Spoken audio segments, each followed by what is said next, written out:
Hello, and welcome to Horror Drift Stories. Before we start, tell me where you're listening from tonight. If you like slow, eerie stories that stay with you, make sure to subscribe. Quick note, there may be a few ads early on, but after the first 10 minutes, it's just silence in the story. Now, relax, dim the lights, and let's drift into it. Story 1. I never thought I would post something like this online. In fact, I have barely used this account at all. My granddaughter made it for me 8 months ago because she thought I might enjoy reading about gardening. She was right about that part, but I still only used it once or twice. I am not someone who shares personal things on the internet. To be honest, I am not someone who shares personal things anywhere that matters here, because what I am about to tell you is something I have not told a single living person in 53 years. I am writing it now because I am frightened in a way I have not been frightened since I was 19 years old, and I do not know what else to do. It is late. The house is dark. My curtains are closed. I am sitting very still, and there is something outside my home. Maybe it is only a shadow. Maybe it is a man. But it is standing at the edge of my front yard, and it has been there long enough for me to understand that this is not my imagination. My name does not matter. I am 71 years old. I live alone in a small house in a quiet neighborhood in Northern California. I have lived here for 34 years. I have 2 grown children, 4 grandchildren, and a garden that I care for every day. My life is ordinary in every way that matters. It has been ordinary on purpose. I worked very hard to build a calm life, and I worked even harder to keep it calm. The reason for that goes all the way back to one summer night when I was 19. I need to make something clear before I go any further. I am not dramatic. I am not the kind of person who scares easily, invents danger, or sees patterns in every little thing. I was a 4th grade teacher for 29 years. I spent most of my life dealing with scraped knees, spelling tests, missing lunchboxes, and children who cried because someone looked at them wrong. I am practical. I am steady. I am the kind of woman who labels jars in the pantry and keeps extra batteries in a drawer. I am telling you this because I need you to understand who is writing this. I need you to understand that what I am about to describe is not the fear of an old woman sitting alone in the dark and working herself into a panic. Something has been happening around my house for 3 months, but the truth is, it really started 53 years ago. It was the summer of 1968. I was 19 years old and living in the Bay Area with 2 roommates. We paid $45 a month for the apartment, split between the 3 of us, which tells you how long ago this was. I had a boyfriend then. I will only call him T. I am not going to use full names. Not mine, not his, not anybody's. There are reasons for that, and they may become clear as I go on. One summer night, T and I drove out to a lake just outside the city. That was the sort of thing young people did then. We parked the car, listened to the radio, talked about nothing and everything, and enjoyed being 19 in the special way only 19-year-olds can. Summer feels endless at that age. You do not know enough yet to understand how quickly it all disappears. We parked at the far end of a lot, above the lake. There were 2 other cars there when we arrived, both parked off to the side, both full of people doing the same thing we were doing. The night was clear. I remember the stars very clearly because I was looking at them through the windshield and thinking how beautiful the sky was. T had the radio on low. We had probably been there about an hour when I saw the man. The first thing I noticed was the way he moved. He was walking from the far side of the lot, coming from the direction of the other parked cars. He was heading toward the road, and he was not rushing. It is hard to explain what was strange about it. People walk through parking lots all the time. There should have been nothing remarkable about that, but there was something wrong in the way he carried himself. He was walking calmly, yes, but it looked forced. That is the best way I can describe it. He moved like someone who was making a careful effort to appear relaxed. There is a difference between a person who is calm and a person who is trying very hard to look calm. At 19, I could not have explained that difference in words, but I felt it right away. T was in the middle of saying something to me, but I was not listening anymore. I was watching the man. He passed close enough to our car that I could see his face through the passenger window. I wish I could describe him perfectly, but memory does not work that way after so many years. I can tell you the feeling of his face better than the details. He was not young, but not old either. He looked ordinary in a way that felt deliberate. His clothes were ordinary. His build was ordinary. His face was the kind you would forget quickly under normal circumstances. If you passed him in a store, you would not look twice. Then he looked at me. Not a quick glance. Not the usual brief eye contact strangers make when they notice each other. He turned his head and looked right at me with full attention. Even now I can feel that moment. It was only a few seconds, but I felt it physically, like a sudden drop in temperature. Then he smiled. It was not a kind smile. It was not polite. It was not embarrassed, or friendly, or casual. It was a smile that meant something. At 19, I had no words for what it meant. I only knew it made me cold. Now, after all these years, the closest I can come is this. It was the smile of a man who had just made a decision and was pleased with it. Then he looked away and kept walking. That was all. I told T that the man gave me a bad feeling. T looked up, but by then the man had already passed us. He asked, "What man?"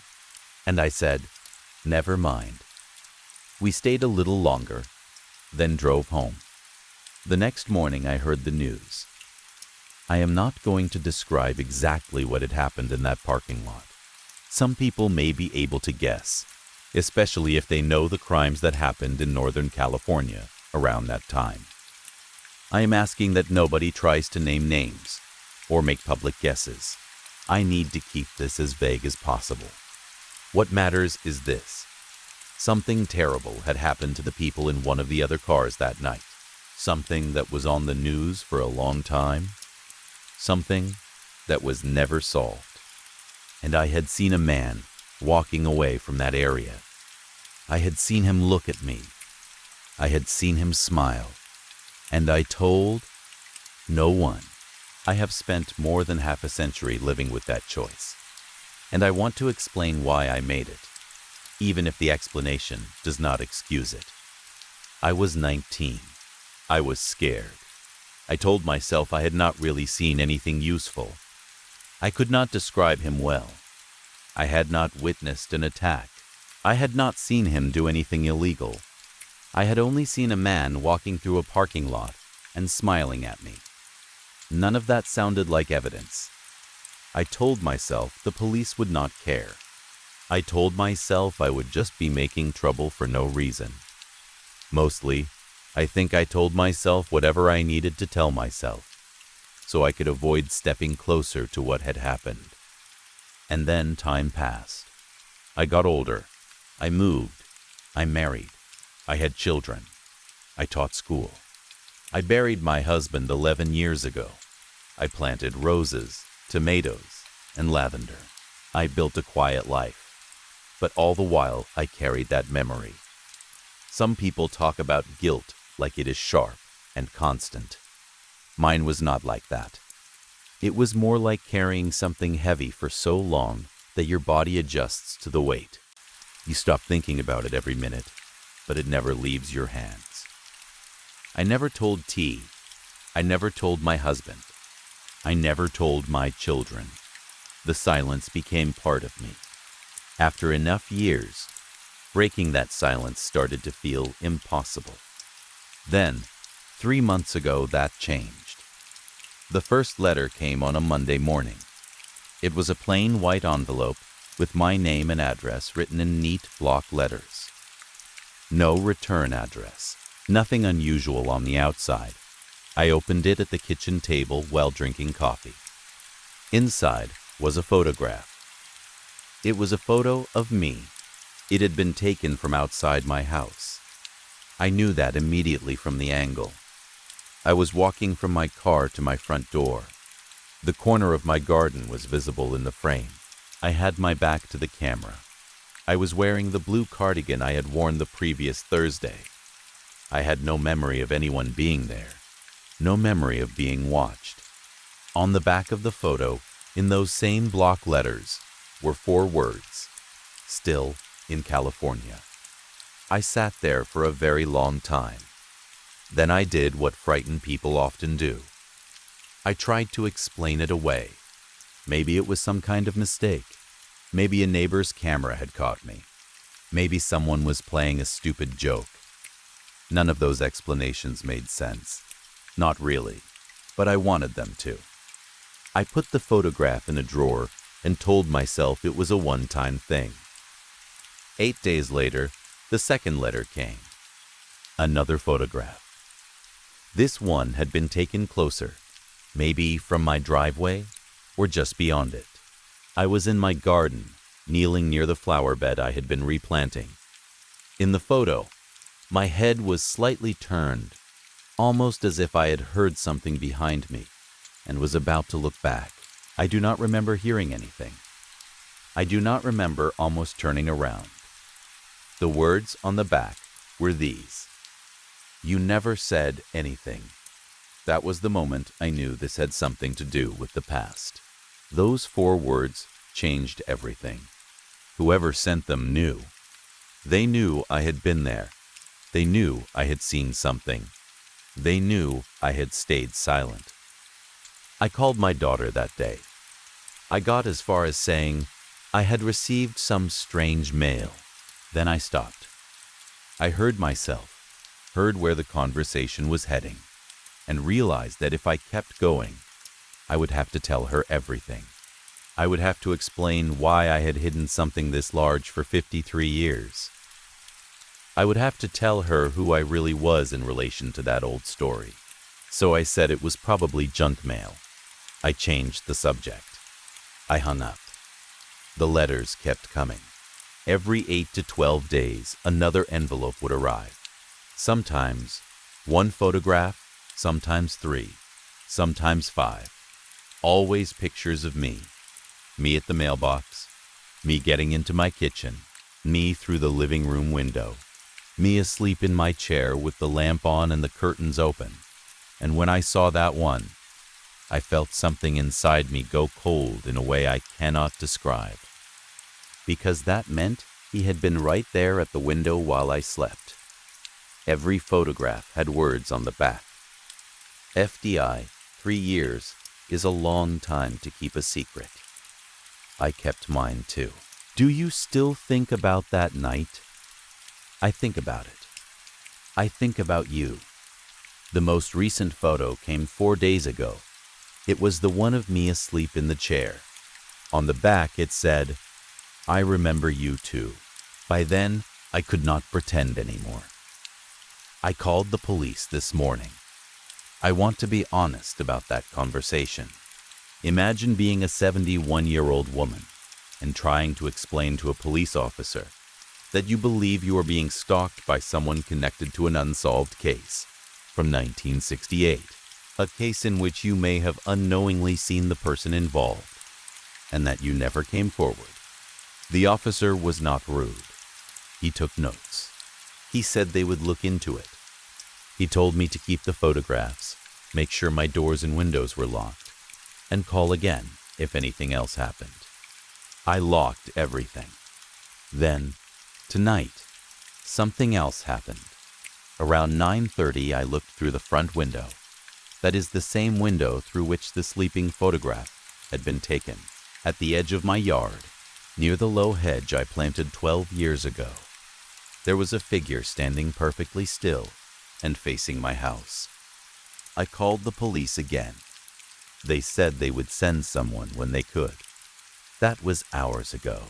So now here I am, sitting in my dark living room with the curtains drawn and the lights off, because once I saw him, I could not bring myself to turn anything on.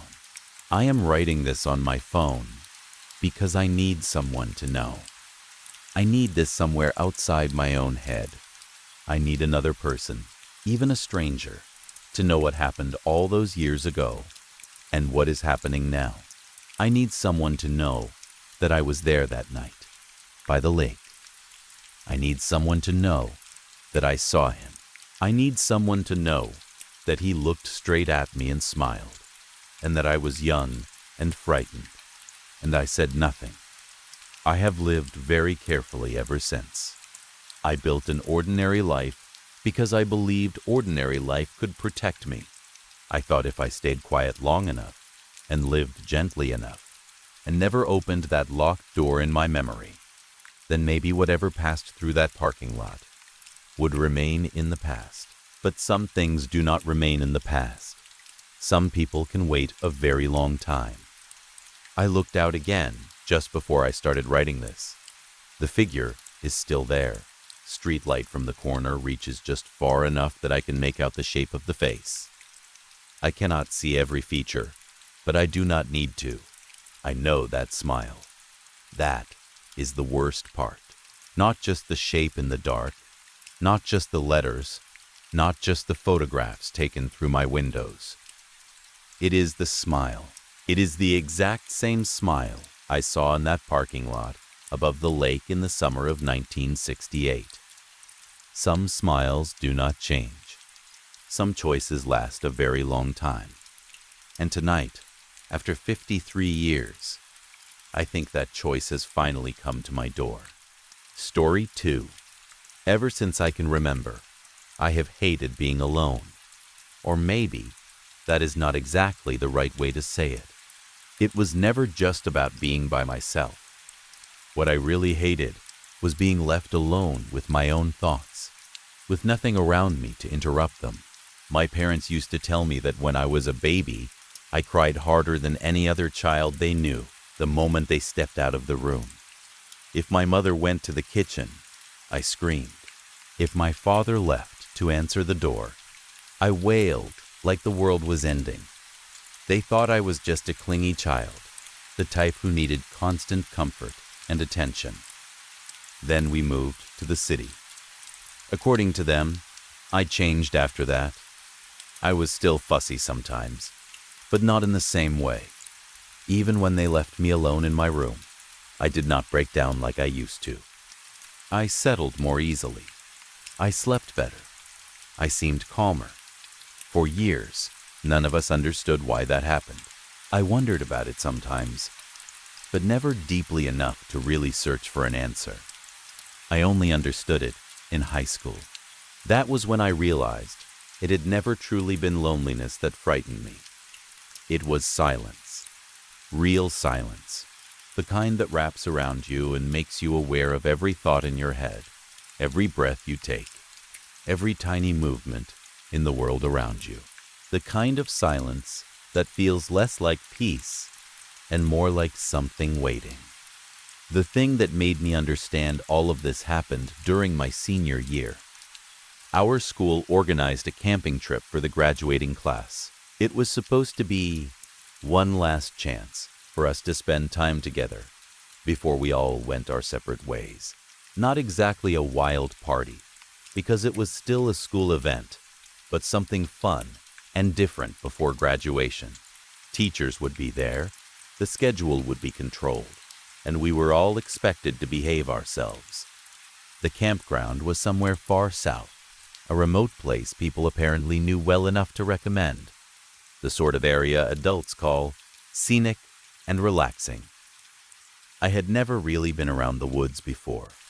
I had grown up in the city, surrounded by buildings, traffic, voices, sirens, engines, neighbors, televisions through walls, footsteps in hallways, and the steady background noise of people living close together.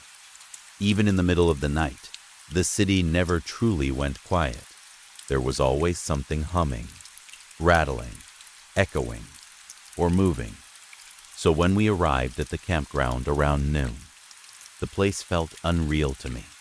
The air was different, cleaner, colder, somehow bigger. The trees seemed endless. The open spaces between them looked darker than they should have been, as if the forest kept stretching farther back than my eyes could follow. Everyone else started unloading tents, food, sleeping bags, and supplies, while the teachers assigned small tasks to keep us busy. My job was simple. I was told to gather fallen branches from the area around the camp so we could use them later. That should have been boring. Instead, I was excited, standing there with trees all around me, breathing in that fresh outdoor smell, hearing only bits and pieces of the camp behind me. I felt something close to wonder. It was the feeling of stepping into a place completely unlike anything I had known before. Everything felt new, almost magical. Even the shadows seemed interesting. I remember thinking that maybe this was what people loved about nature. Maybe this was what I had been missing all my life. The teachers warned us not to go beyond the ropes set up around the campground. They said the area outside the marked space was not necessarily dangerous, but it was thick with roots, uneven ground, heavy undergrowth, and the occasional animal. Someone could twist an ankle or get lost. So we were supposed to stay inside the safe area and not wander off trying to explore. I listened. At least, I mostly listened. I did not actually cross the ropes, but I let curiosity pull me right up to the edge.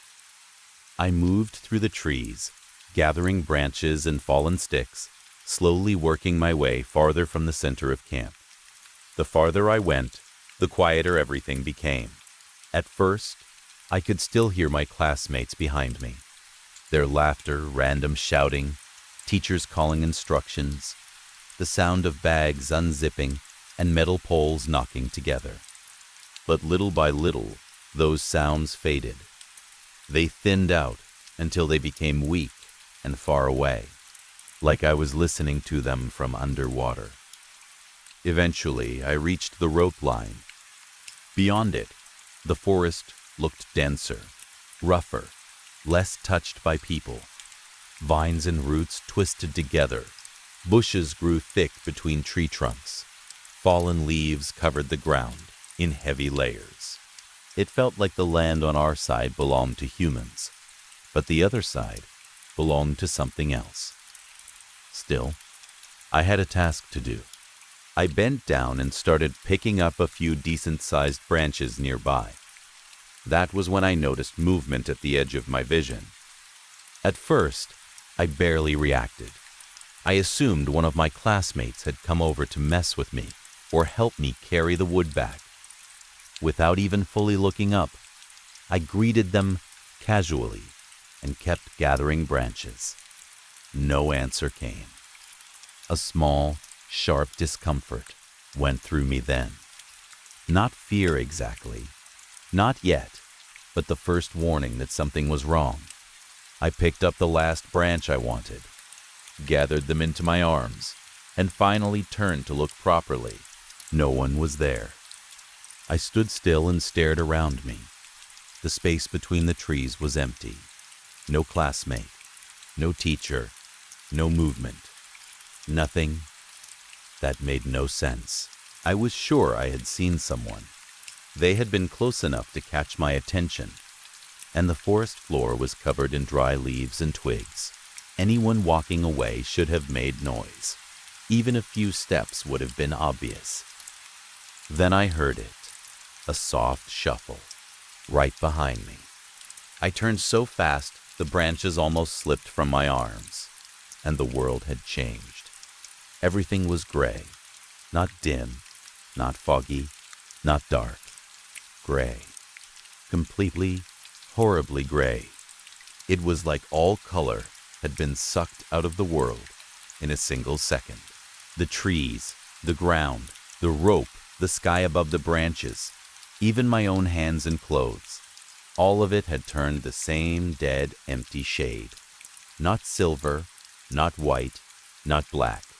Just a blank, lifeless gray that made everything look drained, unfinished, wrong. My knees gave out immediately. I dropped to the ground so hard it knocked the air out of me. I tried to scream, but I heard nothing. I felt my throat strain. I felt the breath leave my mouth. But there was no sound. Not from me, not from the leaves, not from the trees, not from anywhere.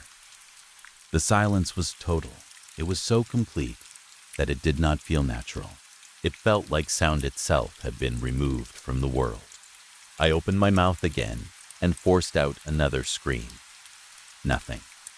I slapped a hand against the ground. I saw them shift, but I heard absolutely nothing. That was when panic truly hit. I could not hear the wind.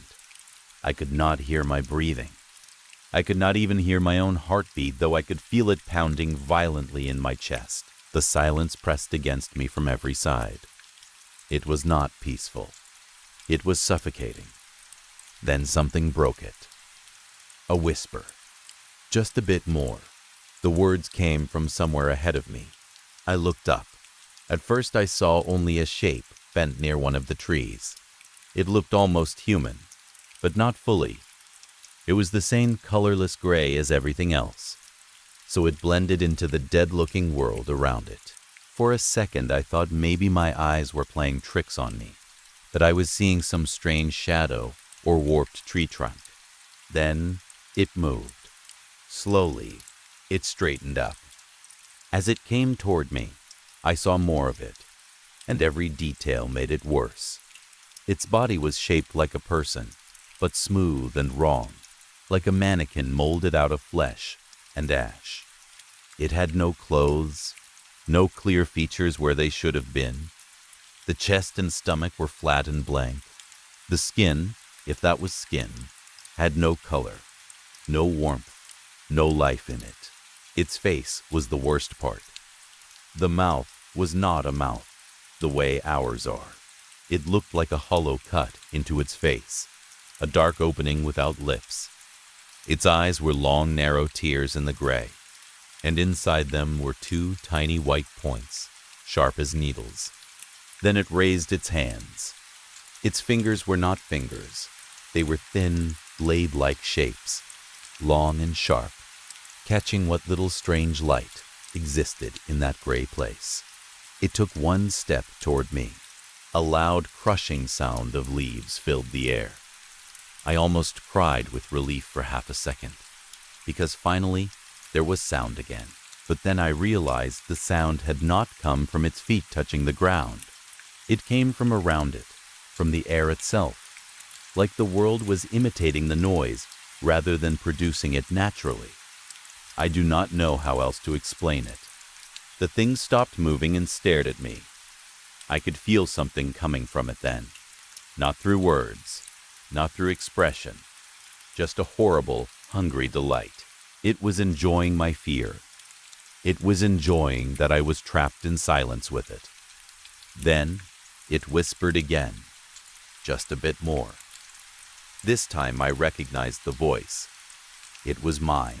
Not exactly, not perfectly, but close enough that my stomach dropped. It sounded like someone had recorded my voice, broken it apart, and then pushed the pieces back together wrong. The pitch was off. The tone was wrong. But it was still unmistakably me. The thing suddenly became still, tense like an animal about to spring. It opened that hollow mouth wide in what looked like a roar. But at first, there was no sound. Then it whispered again. Just a bit more. That was the moment it lunged. I did not think. I did not plan.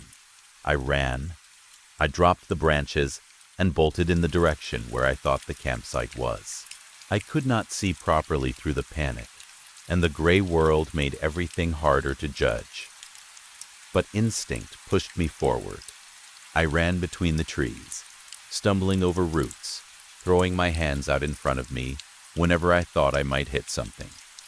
Behind me, I could feel it coming. I say feel, because I do not know if I actually heard it at first.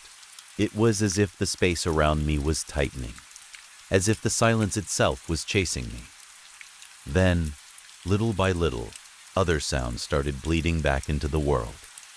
Faint voices, distant movement, the wind, my own footsteps. The closer I got to the campsite, the more those sounds returned. The gray began to break too. At first it happened in flashes. A dull green leaf, brown bark, blue sky through the branches. Then all at once, color slammed back into everything, like someone had thrown a switch. I burst out near the camp and collapsed in front of everyone. I do not remember exactly what I looked like, but based on their reactions, it must have been bad. I was sobbing uncontrollably. My whole body was shaking. I was gasping so hard I could barely breathe. My classmates crowded around, confused and alarmed, while one of the teachers pushed through them and tried to calm me down. I tried to explain, but I was hyperventilating so badly that I passed out before I got more than a few words out. When I woke up, I was on the bus. The trip had been canceled. No one had told me that directly, of course. I figured it out from the way everyone was tense and quiet, and from the fact that we were already leaving. Later, I learned what the teachers found when they went to check the area where I had collapsed. The wood I had gathered was shredded apart, not broken. Shredded. The ground nearby was ripped up too. The trees around the spot were marked with deep, jagged slashes, like something with massive claws had torn into them, over and over. The teachers did not tell us every detail at first, but enough got around that I understood the basics. Something had happened out there. Something had left physical damage behind. When they asked me what I saw, I told them the truth. Or at least I tried to. I told them the world had turned gray. I told them there had been no sound. I told them something shaped like a human had come after me and whispered in my own voice. I told them it had fingers like blades. They did not believe me. At least, not fully. The adults said I must have been hallucinating from shock or panic. Maybe I got disoriented. Maybe I scared myself. Maybe I saw an animal, and my mind filled in the rest. They had explanations ready, none of them satisfying. But here is the thing. Even if they did not believe my exact story, they still knew something dangerous had been out there. They had seen the damage. They had seen what happened to me. They were careful not to say too much, but I could tell from their faces that they did not think I had simply imagined all of it. That was 5 years ago. I have not left the city since. You can call me a coward if you want. A lot of people would. Maybe they would say I let one bad experience ruin something beautiful for me. Maybe they would say the woods are not all the same, that I should try a different trail, a different park, a different trip. Maybe they would tell me I am letting fear control my life. Maybe they are right. I still refuse to go back. The city feels different to me now in a way I never appreciated before. Most people complain about the noise, the traffic, the sirens, the neighbors, the endless hum of life pressed close together. But I love it now, maybe more than I ever did before. The city is never truly quiet. Even at 3 a.m, there is always something. A car in the distance, someone talking on the street, pipes ticking, music through a wall, air moving through vents. Somewhere, somehow, there is always sound. That comforts me. The strangest part is that I did not come back from that day unchanged. My friends joke that I developed a superpower. They say I can sneak up on anyone. They are not wrong. After that trip, I noticed that my footsteps barely made any sound. At first I thought I was just moving more carefully without realizing it, but it kept happening.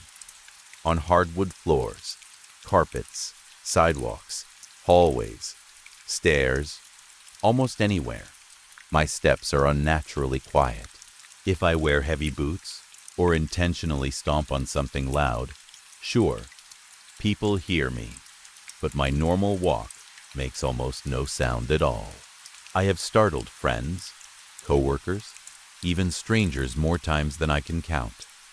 People turn around and jump because suddenly I am just there behind them, and they swear they never heard me coming. I laugh it off when it happens, but it unsettles me every single time, because I know where that silence came from. The other change is harder to explain to people. I cannot whisper anymore, not properly. I can speak softly. I can lower my voice. I can murmur, but a true whisper, that breathy, secretive sound people use when they do not want to be heard, is just gone. Whenever I try, nothing comes out right. It catches in my throat or turns into something weak and broken. It is like that part of my voice no longer belongs to me. Sometimes I test it when I am alone, just to see if it has come back. It never does. That is why, even now, years later, I sometimes wonder what really happened out there. Not in the way teachers meant when they talked about panic and confusion. I mean what actually happened. What was that thing? Why did the world go gray around it? Why did silence come with it? Why did it speak in my voice? Why did it say, just a bit more, like it was close to finishing something? And what exactly did it take from me? That question stays with me most, because I do not think it was trying to kill me. If it wanted me dead, I feel like I would not have made it back to camp.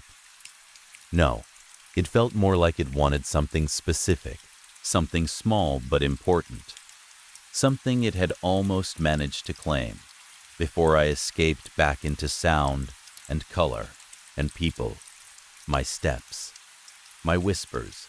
Those are the things I lost. Sometimes, on bad nights, I wonder whether I should go back. I imagine standing at that same rope line again, walking into the trees, searching for the place where the colors died and the sound fell away. Maybe I would find it. Maybe I would find the thing too. Maybe it would still be there, waiting in that dead quiet world, just beyond the edge of ours. And then what? What would I do if I found it? Ask politely for my footsteps back? Demand the return of my whisper? Fight it? Run again? I do not think it would be that simple. I do not even know if those things can be returned, once taken. Maybe they are gone for good. Maybe they are part of it now. Maybe it is out there, moving silently through the gray with my stolen steps, whispering with what used to be my voice. That thought is enough to keep me here. So I stay in the city. I stay where buses hiss at curbs, where people argue through open windows, where footsteps echo in apartment halls, where music leaks from passing cars, where someone is always awake and something is always making noise. I stay where silence cannot fully settle over me. Maybe that makes me weak. Maybe it makes me practical. I do not care anymore. The creature can keep my footsteps and my whispers. I will keep what is left of me. Story 3. The elevator always sounds like it is in pain. Every time it moves, it lets out a long metal groan, like some sick animal waking up against its will. After living here for years, I learned its moods the same way people learn the habits of an old dog. I know the little shake it gives before it reaches the 4th floor. I know how it pauses too long between the second and third, as if it is deciding whether the effort is worth it. I know the doors never open properly unless you slap the side of them with the flat of your hand. That elevator is the only easy way in or out of my flat. There is a stairwell too, of course, but I live on the 4th floor, and I use a wheelchair now. 4 flights of narrow stairs may as well be a mountain. The building itself is old, but not in a nice way. It is not the kind of old people call charming. It is not full of warmth, or memory, or beautiful worn details that make visitors smile. It is just old in the tired way some people get old. The hallway walls are covered in peeling paint that curls away in dry strips. Under the newest layer is another color, and beneath that, another one, as if the whole building has been trying on different faces for decades, and none of them ever fit. Sometimes I stop and stare at those torn pieces of paint and see pale green, dull yellow, and a brown shade that must have looked respectable once. The ceiling has watermarks from ancient leaks, wide, dirty stains that spread like maps of countries no one remembers.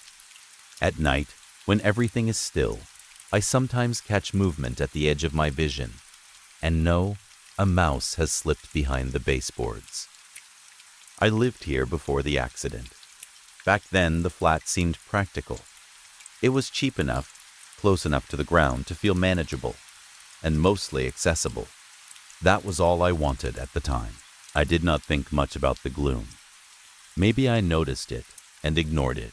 Maybe part of me even liked it because it matched the mood I carried around inside without admitting it.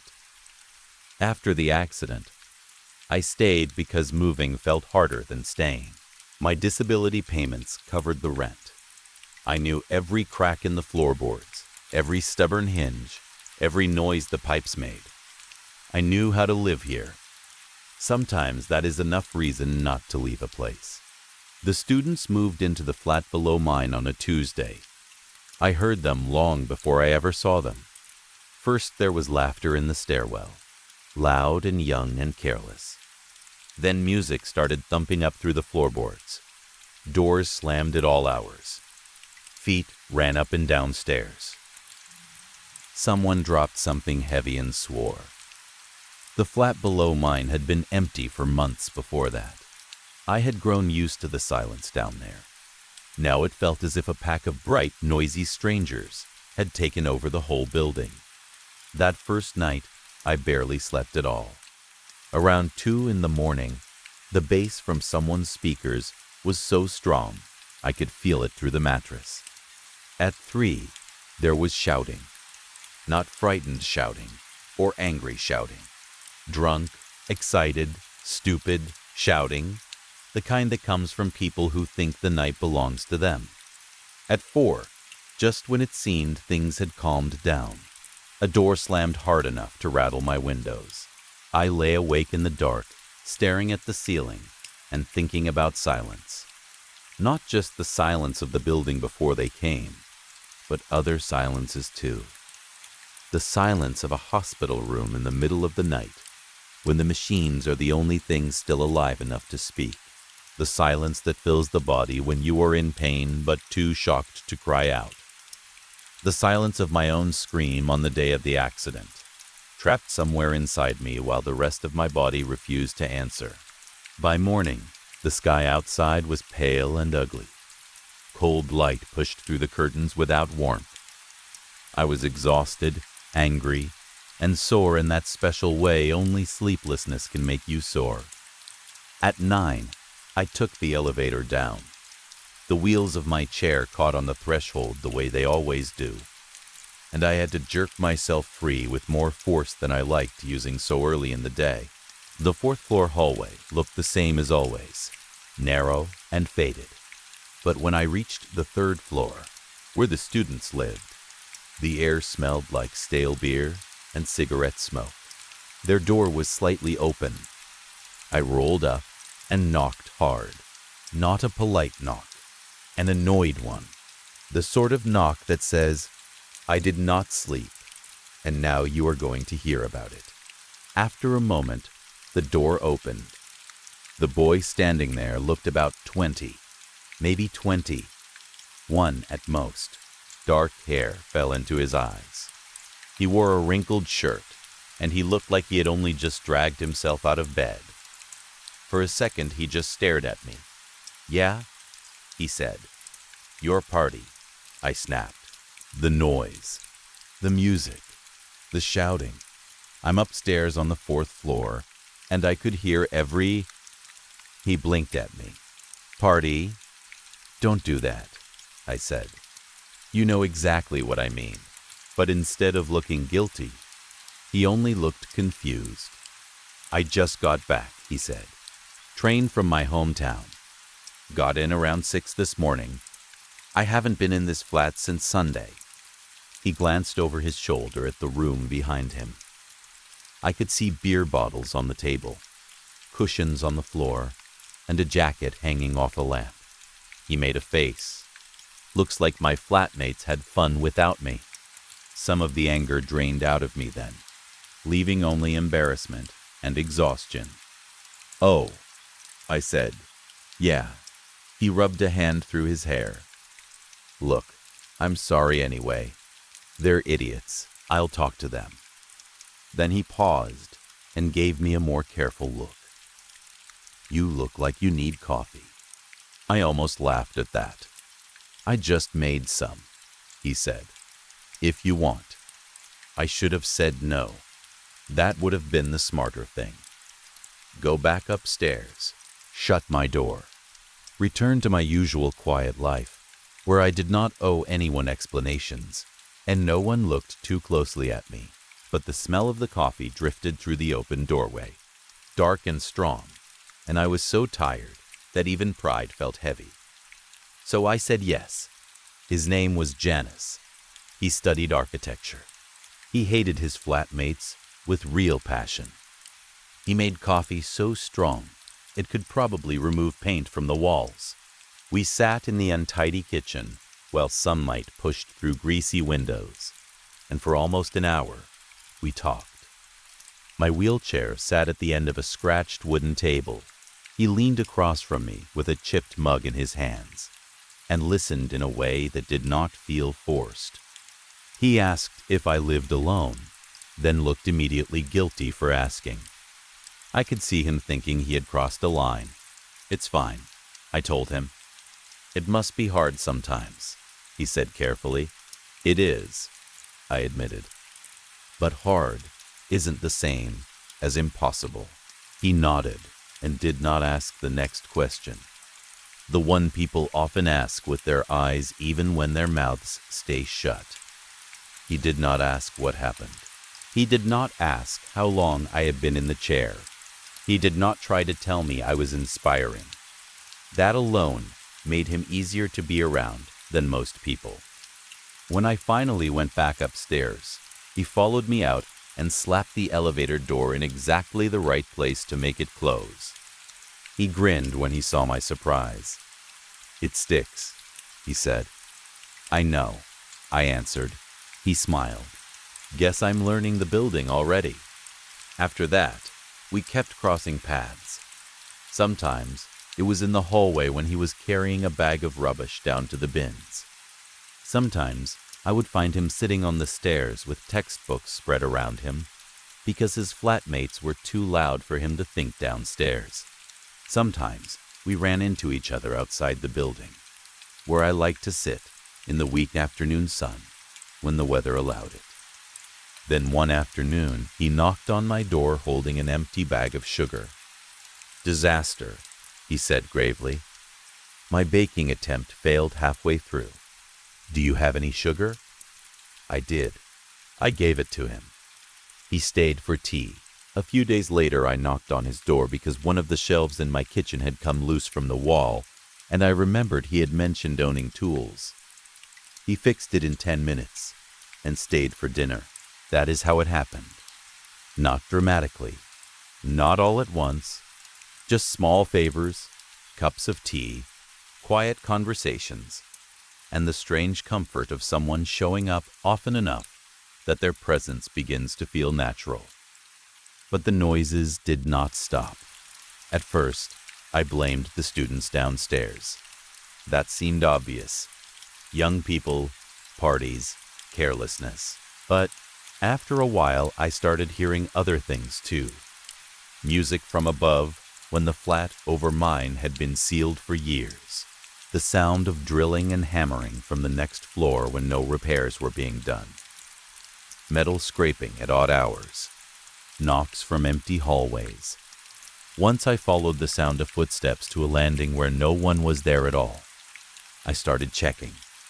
The flat above mine had been shut up by the city years ago after some structural problem. No one lived there. No one was allowed in. Yet more than once I heard chairs dragging across the floor above my bedroom. The couple living next to me worked all day and swore they were never home during the hours I heard drilling from behind their walls. One evening, after a particularly bad day, I told Janice everything. He was standing in my kitchen, leaning back against the counter, while I rolled from one end of the room to the other, like I could outrun the frustration. "I hear them," I said. "I'm not imagining the sounds. I know what music sounds like. I know when there are people in the building." He watched me quietly. "Maybe it's the pipes," he said after a moment. "Or the heating system. Old buildings shift. They echo. This isn't shifting," I snapped. "It isn't a creak or a pipe. It's music. It's drilling. It's people." He stayed quiet for one more second too long, and I knew what he was thinking before he said anything at all. "You think I'm crazy?" "No," he said at once. "I don't." "Yes, you do." He pushed himself off the counter and came closer. "I think you're alone too much," he said gently. "I think you don't sleep enough. I think old fear has a way of changing how things sound when it gets into your head." I hated him a little for saying it, because some part of me knew he was not trying to insult me. He was trying to help. But I was so tired by then, so worn thin by bad sleep and old memories, that even kindness felt like pressure. I turned away from him, embarrassed by how close I was to tears. Then I felt him kneel beside my chair. He rested one hand over mine. His hand was warm and steady. "Clara," he said softly, "I'm not saying you're wrong. I'm saying, let me help you. We'll figure it out together." Together. It had been a long time since anyone had offered me that word and meant it. I looked at him there on my kitchen floor, knees on old lino, face level with mine, because he had chosen to lower himself instead of making me look up at him. His hair was a mess. His eyes were tired but earnest. He looked so young and so sincere that something inside me loosened. "Together," I said. He smiled, and because the room had gone very quiet and very small around us, because the loneliness in me had been stretching toward warmth for longer than I wanted to admit, I leaned forward and kissed him. At first it was hesitant, the sort of kiss that asks a question before it takes anything. But then he kissed me back, and all the careful distance I had built over the years seemed to melt without asking permission. For so long I had thought of myself as a body altered by damage, defined by scars, contained by wheels and metal and memory. I had spent years imagining what other people saw when they looked at me. Pity, discomfort, awkwardness, curiosity. But in that moment, with his hands gentle and certain on me, I stopped thinking about any of that. It was just two people in a dim kitchen on a gray afternoon, trying not to be alone. Afterward, we lay together quietly. My head rested against his chest, and I listened to the slow rhythm of his heartbeat. His shirt smelled faintly of coffee and laundry soap. One of his hands moved absently through my hair. I felt oddly safe, and that feeling was so unfamiliar it almost hurt. "Thank you," I whispered. He looked down at me. "For what?" "For not making me feel broken," I said before I could stop myself. His expression changed. Softer, sadder. "You're not broken," he said. "You're carrying too much. That's different." I closed my eyes and let the warmth of him settle over me like a blanket. He left at dusk, kissing me lightly at the door and promising to come back later or the next day. I wheeled into my bedroom afterward, meaning to change the sheets, maybe start dinner, maybe simply sit by the window and think about what had happened between us. But before I could do any of that, I heard it, a song. Faint at first, but clear enough that my whole body locked up around it. I knew that song, every note of it. The first few guitar chords were enough. It was coming from somewhere in the building, but I could not tell where. Above me, below me, inside the walls. It did not matter. The moment I heard it, I was no longer in my flat. I was back in the car. Sunlight flashed across the windshield. My hand was moving toward the radio because I loved that song and wanted it louder. The road was bright. The air smelled hot and dusty. Then came the scream of tires, the violent grind of metal, the burst of breaking glass, the terrible, impossible notion of the world turning the wrong way again and again. Then the song stopped. I was back in my room, breathing too fast, my hands shaking against the wheels of my chair. The song on the radio. That was what had been playing that day, right before the crash. I sat there trying to pull myself back together while memory washed over me in ragged pieces. Not just the song now. Other sounds too. The drilling I had heard in the building late at night. The hammering, the shriek of metal.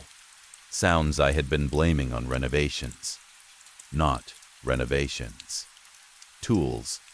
Firefighters. Rescue crews cutting into the wreckage to get me out. The realization hit so hard that it felt like something opening inside my chest. I wheeled into the hallway listening. The building was silent now, completely silent. But in my mind, the sounds were lining themselves up, becoming clearer than they had ever been before. The bass that vibrated through the mattress, the slamming doors, the voices I could never quite place, the scraping overhead, the distant pounding.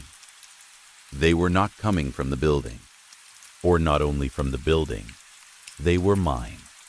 Echoes, memories, sounds stored so deep in me that they had started spilling into the quiet around me. I had been hearing the accident in fragments, hearing fear wear different masks, hearing my own mind turning trauma into footsteps, music, parties, repairs, strangers. I sat in the dim hallway with the peeling paint and the stained ceiling, and finally understood what had been happening. The old building was not haunting me. The noises were not students or workers or empty flats full of impossible people. I had been hearing myself all along, not the version of me who sat in that hallway in a wheelchair, older and lonely and trying to build a life around loss. The other me, the one trapped in a car full of twisted metal, the one hearing sirens and cutting tools and voices shouting through smoke, the one who never fully left that moment, even after the body survived it. And the strangest thing was that once I understood, the fear changed. It did not vanish. It was too old and too rooted for that. But it changed shape. For months I had been terrified of the building, of empty flats, of unknown people making sounds where no one should be.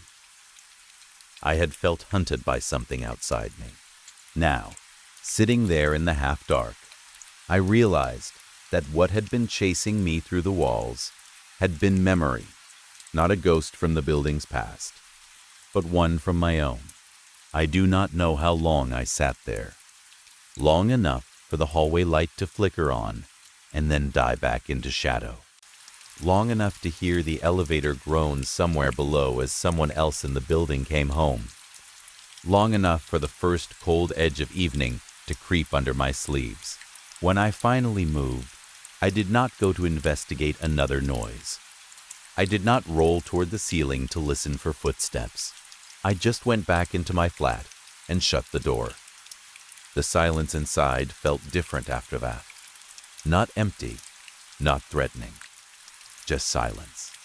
I looked around my little flat the way you look at a place after bad weather passes. The kitchen shelf Janice had fixed, the unwashed mug by the sink, the blanket half on the sofa, the bed still unmade. Everything ordinary, everything small, everything mine. I thought of Janice then, of his hand over mine, of his quiet voice saying together. He had been wrong about some things, but not about the most important one. I was dealing with a lot, more than I had admitted even to myself. Maybe that was why the building had seemed so full of other lives, other people, other hidden rooms, because I had shut away a part of my own life so completely that it had started knocking to be let back in. That night, when Janice came back, I told him the truth. Not every detail at once, not all the worst parts, but enough. About the song, about the crash, about the sounds I now understood. He listened without interrupting, without trying to solve it, without looking at me like I had failed some test of normality. When I finished, he sat beside me in silence for a while. Then he said, "That sounds lonely. More than anything else, that made me cry." Because yes, it was lonely. Not just the flat, not just the chair, not just the long nights and the strange noises. Lonely in the way trauma is lonely when it sits inside you for years without language. Lonely in the way fear becomes architecture, room after room built around one shattered moment, until one day you realize you have been living inside it. I do not know what happens next. Understanding something is not the same as healing it. Knowing the source of a wound does not close it. But that evening, for the first time in 3 years, I felt as if I had finally turned around and looked directly at what had been following me. And it was not the building. It was not a ghost. It was not madness. It was memory, asking to be heard. And maybe that is the cruelest thing about surviving something terrible. The world sees survival as an ending, but often it is only the beginning of a long echo, a sound that follows you into new rooms, new years, new versions of yourself, a sound you mistake for danger outside, because it is easier than admitting the danger never really left your body at all. The elevator still groans. The paint still curls away from the walls. Mice still race behind the baseboards at night. The students below are still too loud and too alive for their own good. The building is still old, still stained, still tired.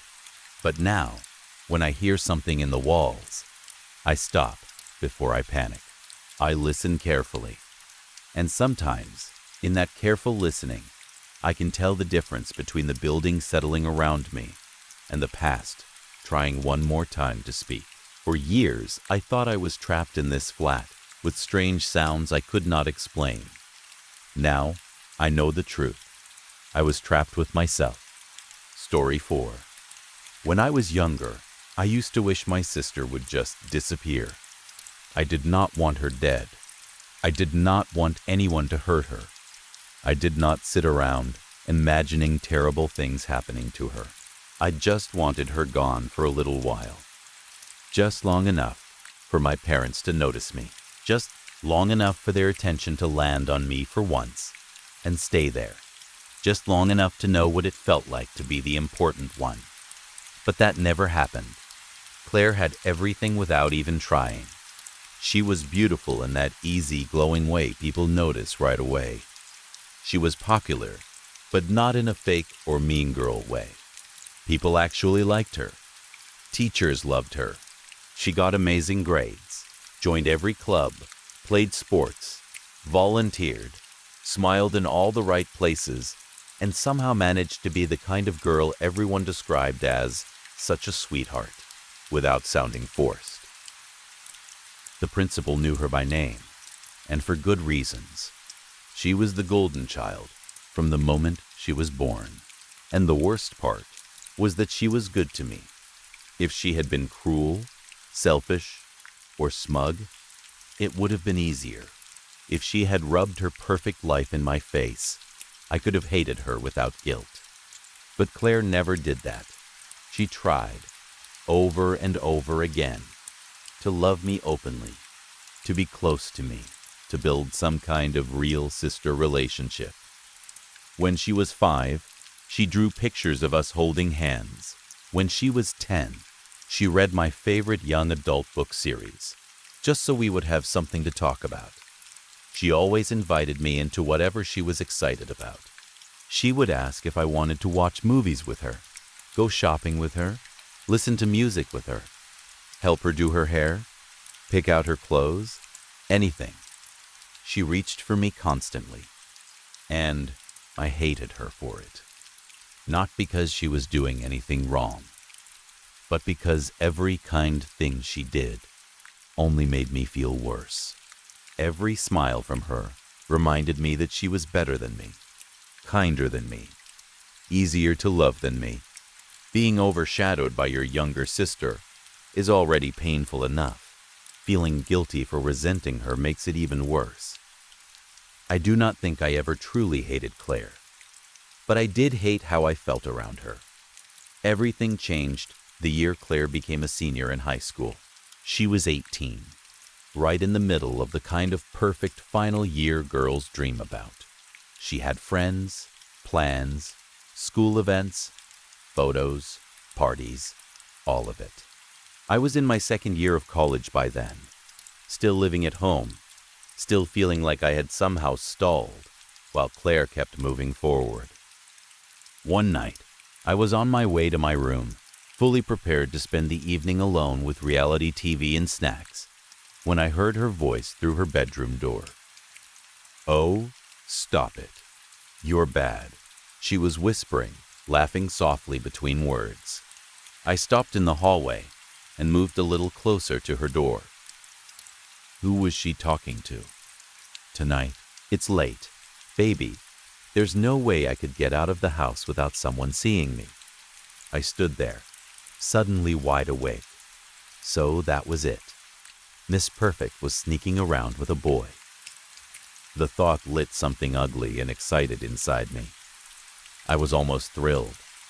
Finally, Claire was doing something she was not supposed to do. Finally, there was a chance for my parents to be disappointed in her. Just once. Just enough for me to see it. I leaned closer, careful not to breathe too loudly. "I know. I want to see you too. I know it isn't the same over the phone. Yes, I know you've been patient. Okay, I know. This weekend, my parents have a thing. Can I finally meet you then?" I took one more quiet step, trying to hear every word. The floor creaked. I froze. Inside the room, everything went still. Then Claire's voice came quickly. "Hey, I've got to go. I'll text you, okay? Okay, bye." I heard movement. Fast footsteps toward the door. Panic hit me, and I tried to get away before she opened it, but I barely made it a few feet before her bedroom door swung open. "Oh, Sissy, it's you," she said, smiling, a little breathless. I hated that nickname. She had called me that my whole life, ever since she learned to talk, and I had never really been able to explain why it bothered me so much. Maybe because when she said it, it always sounded so loving, and I never knew what to do with that. "Just going to my room," I said carefully. Normally, I would have snapped at her for the nickname alone, but I let it go. My mind was already racing. She looked relieved to see it was me. and I decided to test what I had heard. "Claire," I said, acting casual, "I wanted to ask if you want to come to a concert with me on Saturday. Mom and Dad have that party, so I thought maybe we could grab food and go." Her face fell instantly. That told me everything. Claire always wanted to spend time with me. Always. If she was saying no, then the mystery boy mattered more. "Oh, that sounds so fun. I would love to, really," she said, fiddling with her ring. But I told Mary Beth I would sleep over at her house on Saturday. Her mom is doing some big dinner thing, and I already said yes. She was lying. I could tell. She always touched that ring when she lied. "Oh," I said, pretending to be disappointed. "That's too bad. Maybe next time." She hesitated, and for a second, I thought maybe she would confess everything. Instead, she smiled. Too bright, too fast. Then, just as I turned to go, she said, "Actually, you know what? I could cancel with Mary Beth. She'd understand. We could have sister time." Crap. I turned back quickly. "No, it's okay. Really, we can do something another time. Go enjoy your time with Mary Beth." Her smile wavered just a little. "You mean it? We really can do something another time?" she asked softly. "Because I'd really like that, sissy." For one tiny second, I almost felt bad. Almost. "Of course," I said, opening my bedroom door. "We have all the time in the world." She smiled again, this time for real, and headed downstairs. I know how this sounds. I know it sounds cruel. I am not a bad person. At least, I did not think I was then. I did not want to ruin Claire's life. I did not even hate her. Not really. I just wanted her to hurt a little. I wanted her to feel, for one night, what it was like to disappoint people, to be the problem, to be the one everyone looked at with frustration instead of pride. That was all. Saturday came quickly. That morning, I saw Claire in the bathroom redoing her hair again and again, trying to get her auburn waves to sit just right. Later that afternoon, I passed her room and saw at least a dozen outfits spread across her bed in neat rows. Dresses, jackets, shoes, jewelry. She stood there staring down at them like she was trying to solve a puzzle. I stopped at her open doorway and watched for a moment. "You're putting a lot of effort into looking nice for Mary Beth," I said. She jumped and spun around. "Oh, you scared me," she said with a nervous laugh. "I think she wants to take pictures tonight, so I just want to look good. I'm probably overthinking it." I stepped into the room and looked over the outfits. "The green dress," I said after a moment, "with the denim jacket. It makes your hair stand out." She blinked at me in surprise, like she had not expected help. "Really? You think so?" I nodded. "Green is definitely your color." Her face lit up in a way that made something twist painfully in my chest. "Thank you," she said, picking up the hanger. "It's actually my favorite color. You can't go wrong with a sister pick." The warmth in her voice made me uncomfortable. The whole scene suddenly felt too soft, too sincere, too much like the kind of memory people wish they could keep forever. I started backing out of the room, then paused. "Oh, by the way," I said, "I'm leaving for my concert around 7. When is Mary Beth picking you up?" She looked confused for the briefest second before recovering. "Around 7:30. Don't worry. I'll lock up before I leave."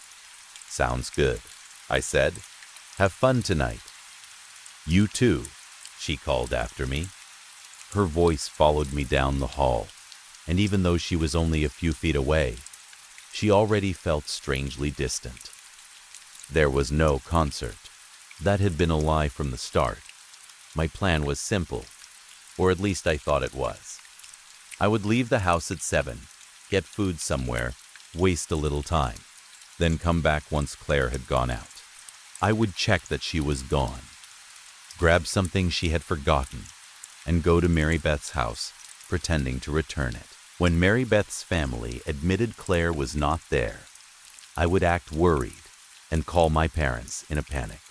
They would leave their party, rush over, realize Claire lied, and track her down with whatever boy she was meeting.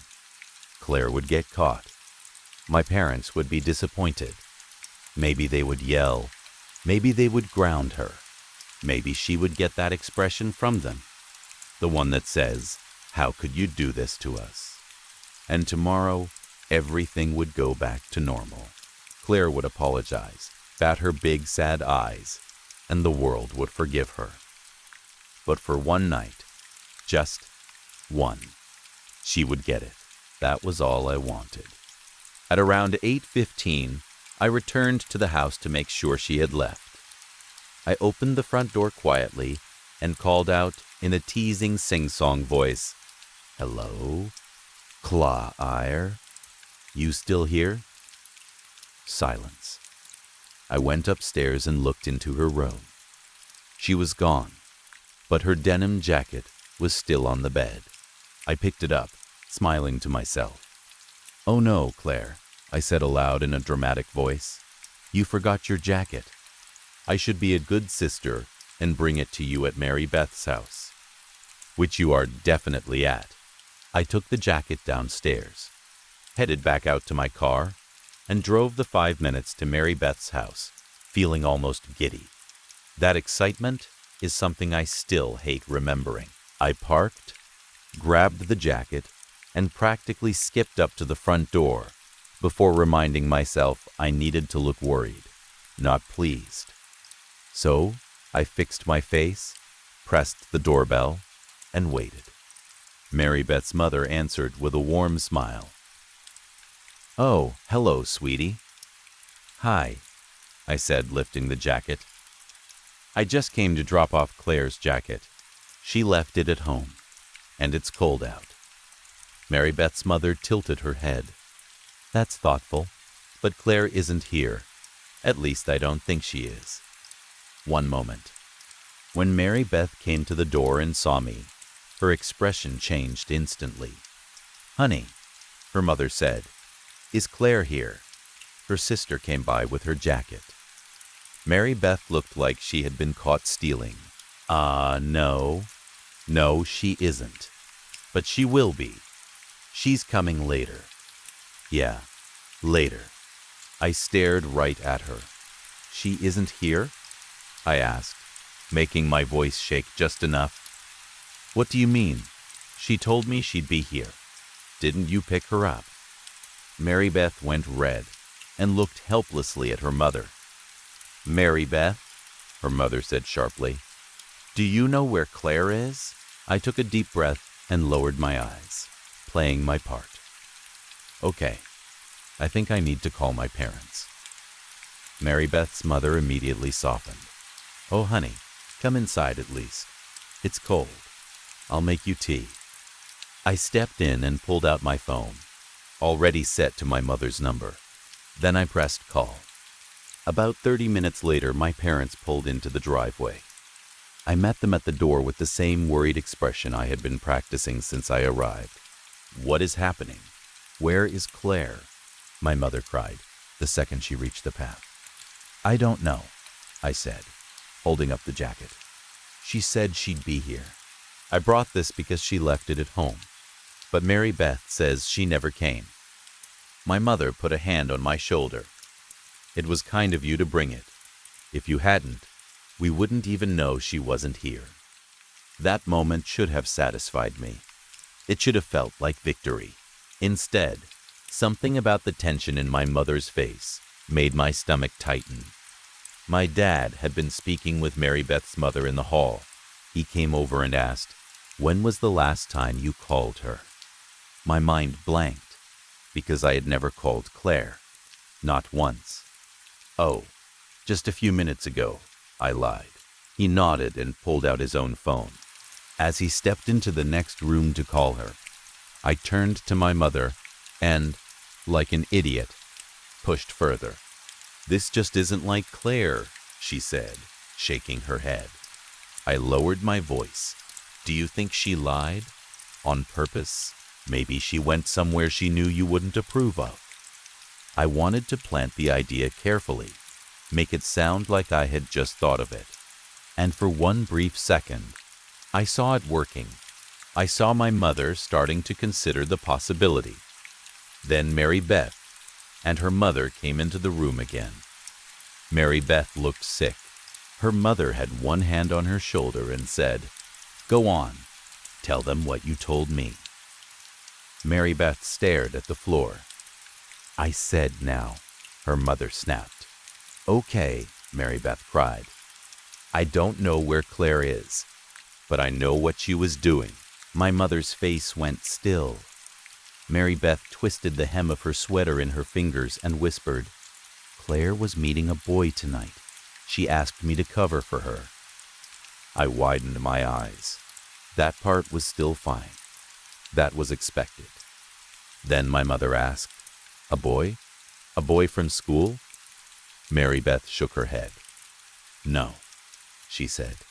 "She met him online." The room seemed to tilt. My shock stopped being fake. "What?" I said, much louder than I meant to. Mary Beth started crying. "I'm sorry. I'm so sorry. They've been talking for months." I told her it was a bad idea to meet him alone, but she said he was nice and normal, and they'd video chatted and everything. "I've been trying to call her since your sister got here, but she won't answer." Then, from the next room, my dad yelled, "Not my name, not anyone else's. Claire's." I ran in. He had the phone pressed so tightly to his ear, his knuckles had gone white. "Claire, Claire, baby, where are you? Tell me where you are." I could hear her voice through the phone, crying, wailing, "Daddy, please help me, please. I'm so sorry. I'm so—" A scream so sharp and full of terror that all of us heard it. My father shouted and hurled the phone across the room so hard it shattered against the wall. My mother clapped both hands over her mouth. Mary Beth's mother rushed to call the police. And I stood there, holding Claire's jacket, feeling the entire world break open beneath me.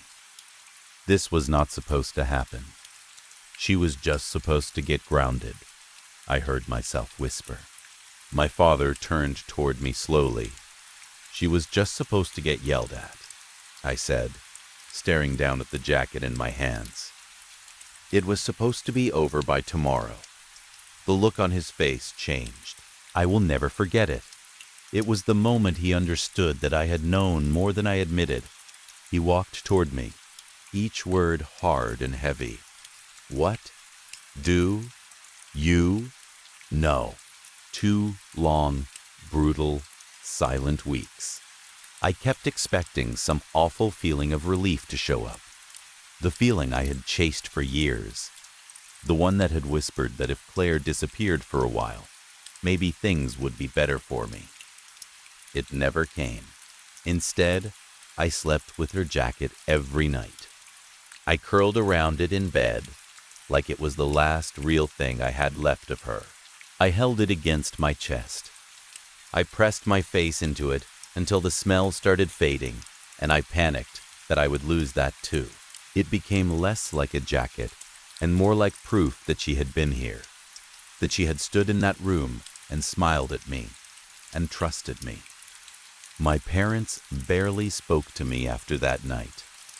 When the police arrived, they questioned all of us separately. I told them the truth, or most of it. I said I knew she was planning to sneak out, and that I had kept quiet because I thought she would just get in trouble. The officer gave me a sad, almost pitying smile and closed his notebook. They learned quickly that Ethan was not some harmless teen boy from another school. That was the name he used with Claire.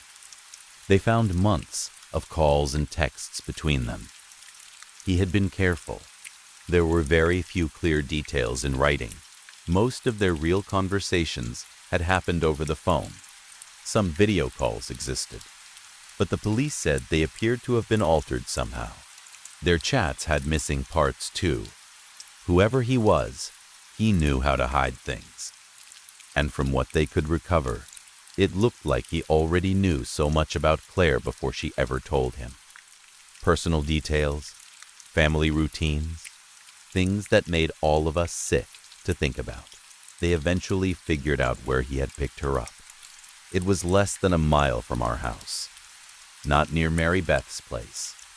Not anywhere safe. At a park down the road from us, in the opposite direction, they found a phone with a cracked screen. Claire's number was the only one saved in it. The police said the man had covered his tracks well, but they would keep working. Every time the phone rang after that, my mother ran to answer it like her life depended on it. Every knock at the door made her jump. Sometimes she would speak to me, but only in little pieces. Mostly she just sat in the living room, staring at Claire's photo and going very quiet. Sometimes she cried. Most of the time she did not. My father was worse in a different way. He blamed me. I tried explaining that I had not known it was an older man from the internet. I had assumed it was some local boy from school. I said, I never meant for Claire to get hurt. He did not care. Once the police got the phone records and he realized I had never tried calling her myself that night, he looked at me with something close to disgust. What if you had called her? He asked. What if you called the second you got to Mary Beth's? Maybe she would have answered you. Maybe you would have heard something. Maybe you could have found her. I had no answer for that. How could I? He left the house every day to search. He joined volunteers, followed leads, printed flyers, hung posters. We all did everything the police suggested. Search teams, media interviews, press conferences, a reward. None of it brought her home. Then came the Monday. I remember every detail of that day in a way that feels cruel. When a moment changes the rest of your life, your brain clings to useless details, as if they matter. The wallpaper above the mantel was peeling slightly at one corner. My mother had sprayed air freshener in the living room right before the detective arrived, and the scent hung too sweet in the air. Outside, I could hear the garbage truck moving slowly down the street. If I close my eyes, I am right back there on the couch beside my mother. My father refused to sit. He stood the entire time, even when the detective gently suggested he take a seat. That was the day we learned Claire was dead. They had found her, or what was left of her. A hiker had seen something buried in a wooded area 40 miles east of us. A piece of green fabric had been sticking out of the ground. The hiker called it in. It was Claire. The detective said they had done an autopsy, though there was not much left to work with. He said they believed she had been tortured before she died. He did not go into detail, and I was grateful for that. I do not know whether he spared us for our own sake, or because some details are too ugly to say out loud. Maybe both. He told us her death had likely happened not long after she disappeared. My father asked one question. And the boy? The detective shook his head. We still haven't found him. I sat there with her jacket clutched in my lap, staring at the photo on the mantel, while the detective kept talking in that careful, measured voice people use when they know nothing they say can actually help. In the photo, Claire was wearing her green soccer uniform. Green. I always liked her in green. That thought came to me so clearly in that moment that it almost made me sick. Of all the things to notice while being told your sister was gone, my mind went there. But grief is strange like that. After she died, I started realizing how much I had actually loved about her. Things I never said, things I barely admitted to myself. I loved her laugh. It was bright and easy and impossible not to notice. I loved the way she dressed, always feminine without trying too hard. I loved how hopeful she was, how she genuinely believed people could be good, how she kept being kind even when the world did not earn it. Those were the things I had left of her. Memories, small details, a jacket, a photo. And the worst part was knowing I had spent so much of our time together swallowing my love for her under my jealousy, as if there would always be more time later to fix it. We buried her a week later. It was a closed casket funeral. There were so many flowers, the room smelled like a garden. People came from everywhere. Friends, teachers, coaches, neighbors, classmates, parents of classmates, relatives we had not seen in years. They all had stories. They all talked about how Claire had touched their lives somehow, how she had made them feel seen, helped, supported, comforted. I sat through as much as I could before it became unbearable. At some point, I slipped outside to the parking lot and lit a cigarette, even though I barely smoked. I just needed something in my hands, something to do besides fall apart in front of everyone. I had only been standing there for a minute when I noticed my mother beside me. "Could I have one?" she asked. I stared at her. My mother never smoked. Still, I handed her the pack and the lighter. She lit one, inhaled deeply, and stood beside me looking out across the lot. For a while, neither of us spoke. Then she said quietly, "She adored you, you know." I turned to look at her. Sure I had misheard. "What?" "She idolized you," my mother said. "From the moment she understood who you were her big sister, and she thought you were wonderful." I could not speak. "She worshipped the ground you walked on," my mother continued, her voice gentle and tired.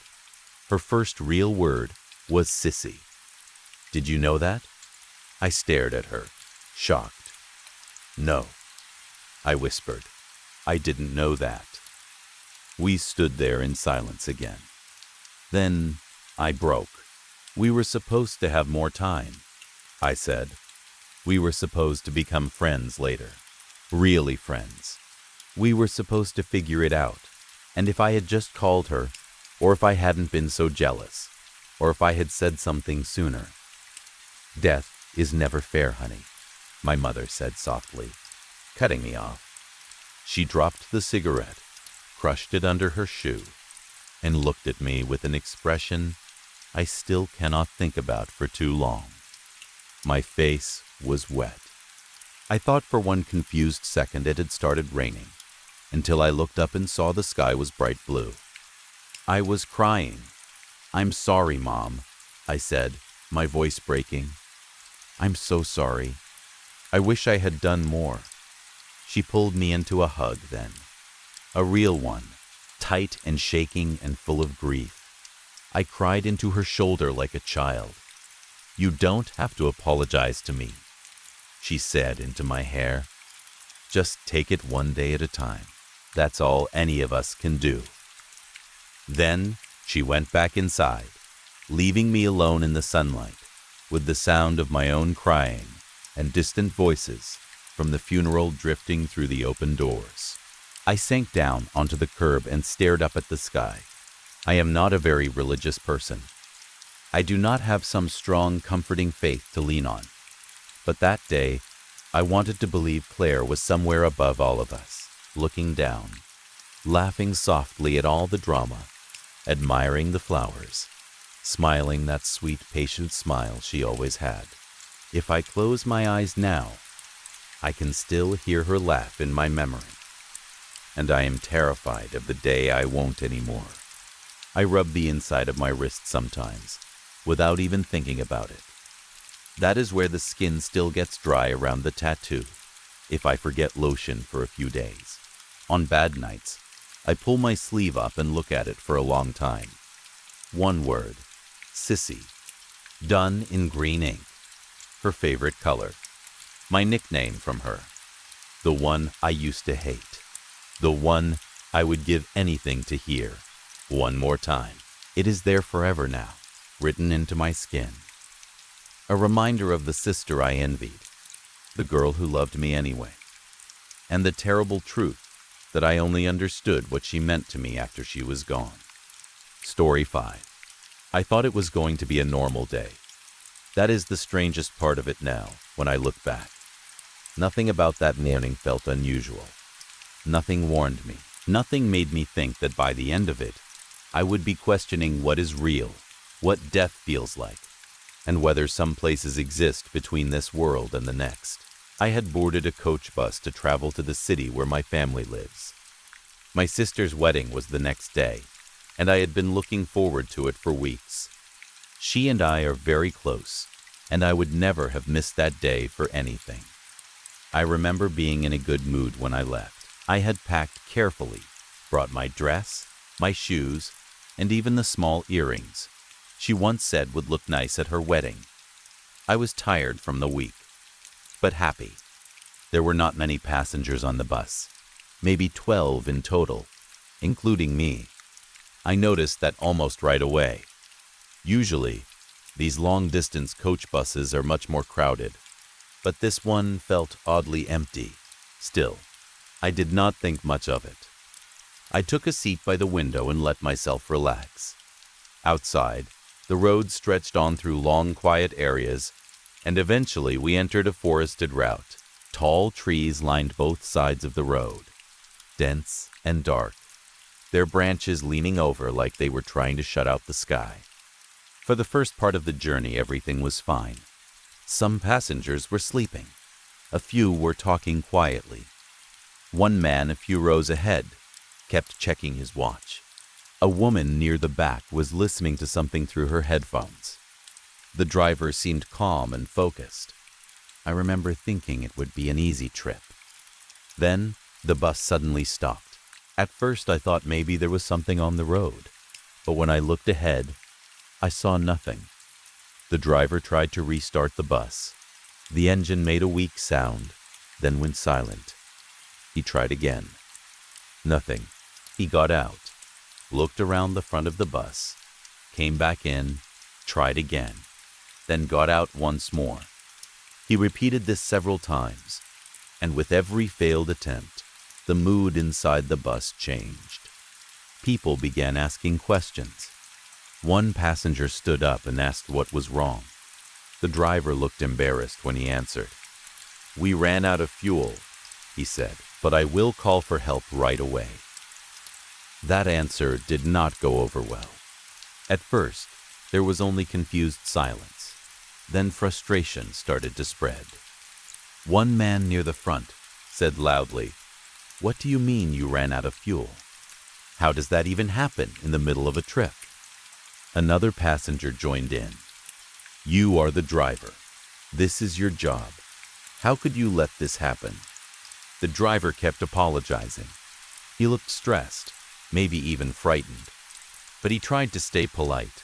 He said it would be sorted out soon. He asked everyone to stay calm.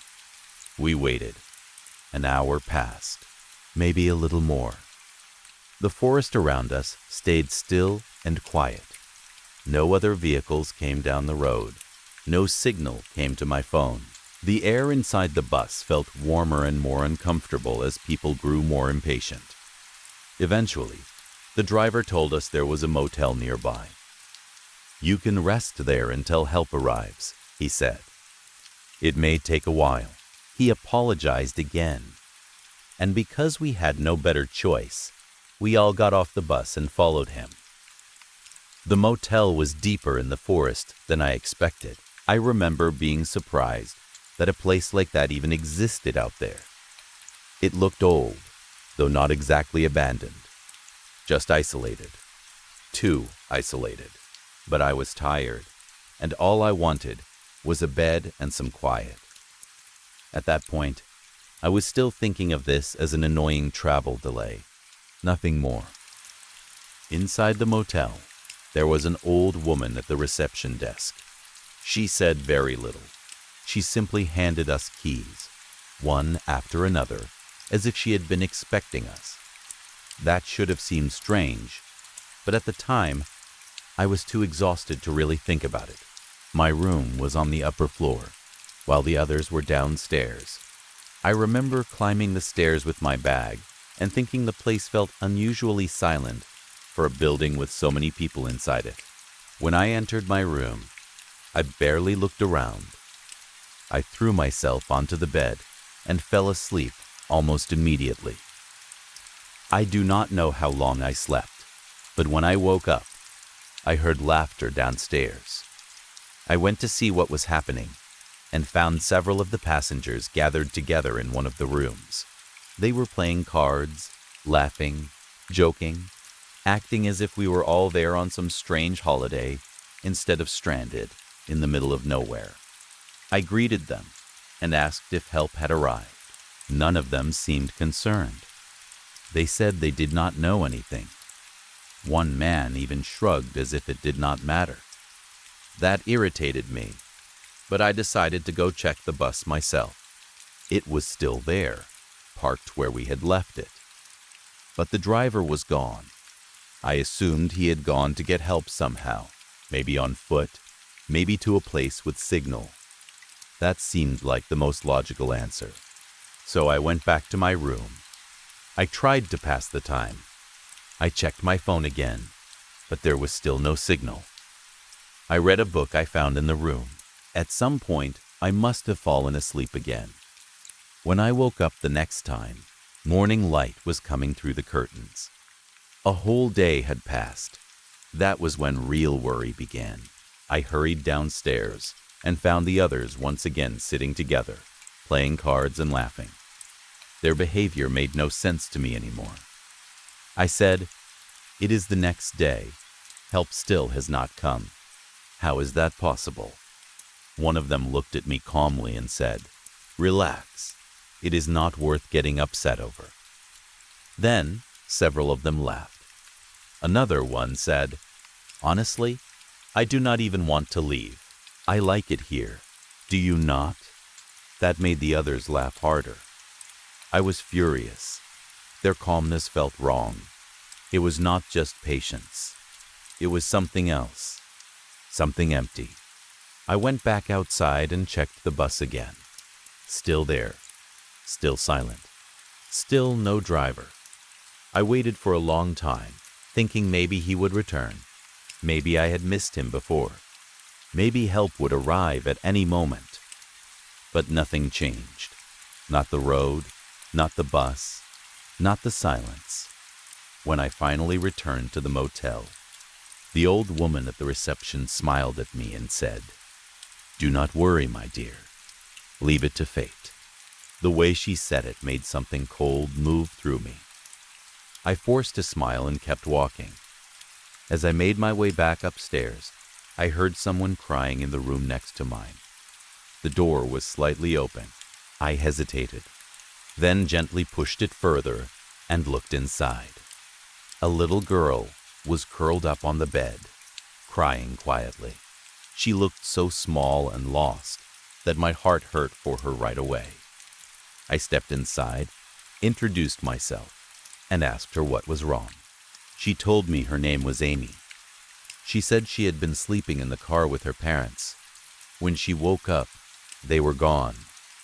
She thought maybe they had stepped away for a moment. So she waited, but they never came back. Eventually, she found her way to the motel, and now she was frightened because she did not know where they were. I felt deeply sorry for her. Out of everyone there, she was the only one who seemed to react the way a normal person would. She was scared, confused, and asking the same questions I had been asking. I stayed with her for a while and tried to comfort her. I told her her parents were probably looking for help and would come back soon. Even as I said it, I did not fully believe it, but I could not leave that little girl alone with her fear. As the sun began to set, I found myself thinking of my sister. Her wedding should have been that day, or very close to it by then. I had lost all sense of time in that place. I kept checking my phone, but there was still no signal. I imagined my family trying to reach me, imagined the worry and disappointment, imagined my sister standing in her wedding dress and wondering why I had not come. That thought broke something inside me. That night, I went back to my room and slept badly. My dreams were heavy and strange, filled with roads that led nowhere and voices I could not understand. The next morning, I woke to the same pattern again. The same laughter, the same card game, the same strange peace in the faces of the passengers downstairs. By then, I no longer felt angry. I felt uneasy in a deeper way, as if I were trapped in a place where time moved wrong. I headed toward the door, planning to check the bus again. That was when I heard the television. It belonged to the old woman at the reception desk. I had never seen it on before. The sound was sudden and sharp in the quiet motel. A newsreader's voice came through. Coach 471 was involved in an accident on Route 40, resulting in the death of several passengers, while some remain in a coma. For a second, I did not even understand the words. It felt like they belonged to someone else's life. Then I looked at the screen. There were photographs of the victims, and one of them was me. I froze. My whole body went cold. My mind refused to catch up. I stared at the television as if I just looked long enough, it would turn into a joke or someone would step out laughing and explain it. Instead, the screen went dark. I grabbed the remote and tried to turn it back on. Nothing happened. I pressed every button. Nothing. I shook it, hit it against my hand, tried again. Still nothing. Panic took over.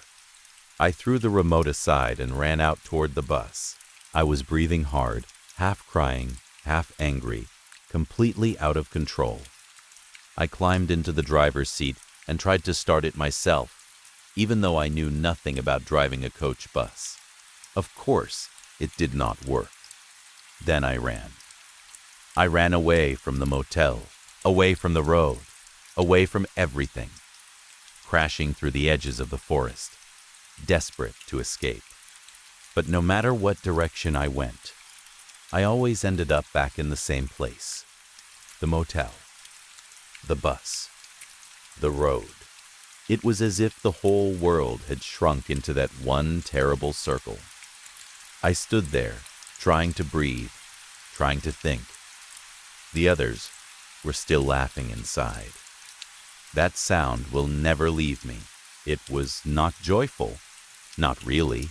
It sounded hollow, as if they were laughing because it was the only thing left to do, as if they had accepted something I still refused to understand. I felt like Amy and I were the only sane ones there. I returned to my room in a daze and sat on the edge of the bed for a long time, trying to make sense of everything. If the bus had crashed, then what was this place?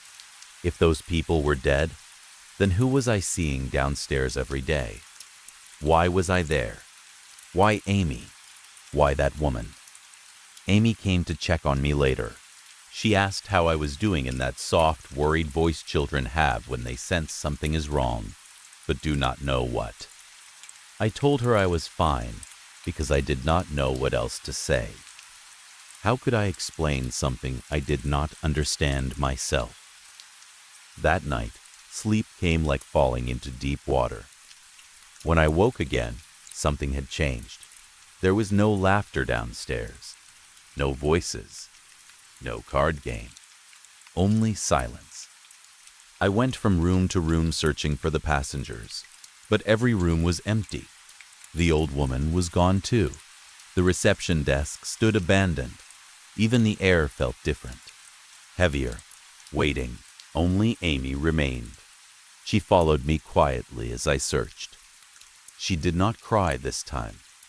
She just stayed close, as if she already knew we should not be alone in that place. I went outside and headed to the bus again, thinking maybe help had finally come and everyone had gone there. But the bus was empty, still parked in the same place, still silent, still lifeless. Amy and I stood there together. I cannot fully explain the fear I felt then. It was not the fear of something jumping out at me. It was bigger and colder than that. It was the fear of realizing that the world you trusted has rules, and suddenly you are somewhere those rules do not apply. Then, in the distance, across the road and near the trees, I saw the old woman. She was walking toward the forest. "Amy," I whispered, and we both started after her. I shouted for her to stop. I called out again and again, but she kept moving. What was strange was that she was not running, yet she moved too fast for someone her age. It was like the distance between us refused to close. Then suddenly she stopped. She turned toward me, and she smiled. The next moment, everything disappeared. Not dimmed, not blurred, vanished. The bus, the road, the motel, the trees, even the sky. It all dropped away into complete blackness. When I opened my eyes, my family was around me. At first, I thought I was still dreaming. They were crying and laughing at the same time, hugging each other, then hugging me, saying my name over and over. My mother held my hand so tightly it hurt. My father kept wiping his face. My sister looked exhausted and beautiful and broken with relief all at once. I could not understand any of it. A doctor came into the room then. From his clothes and the way everyone looked at him, I knew immediately who he was. "Thank God you are safe, Miss Elizabeth," he said. I asked him where I was and what had happened. He told me I had been in a coma for 3 days after the accident. 3 days. He said most of the passengers had died. Only 2 of us survived, me and the driver, who had escaped with minor injuries. Then he left. I lay there staring at nothing, trying to fit those words into what I had lived through. My family stayed a while longer, then left me to rest. But I could not rest. All I could think about was the motel, the old woman, the passengers laughing downstairs, Amy. I asked myself whether it had all been a dream created by my injured mind, but that answer never satisfied me. Dreams feel strange and broken and unstable. What I experienced there had felt complete, solid, real. I remembered the smell of the motel hallway, the texture of the bedspread, the sound of the card game, the way Amy's voice shook when she cried. If it was a dream, it was the most real dream I had ever known. Days later, when I was discharged from the hospital, I still had no answers. My family focused on my recovery. They were simply grateful that I was alive. They did not know what I was carrying in my head. I was not ready to tell them. I was not even sure how to begin. Then, as I was leaving the hospital, something happened that changed everything. We passed a room in the corridor. I glanced inside and froze. Amy was there, the same little girl from the motel.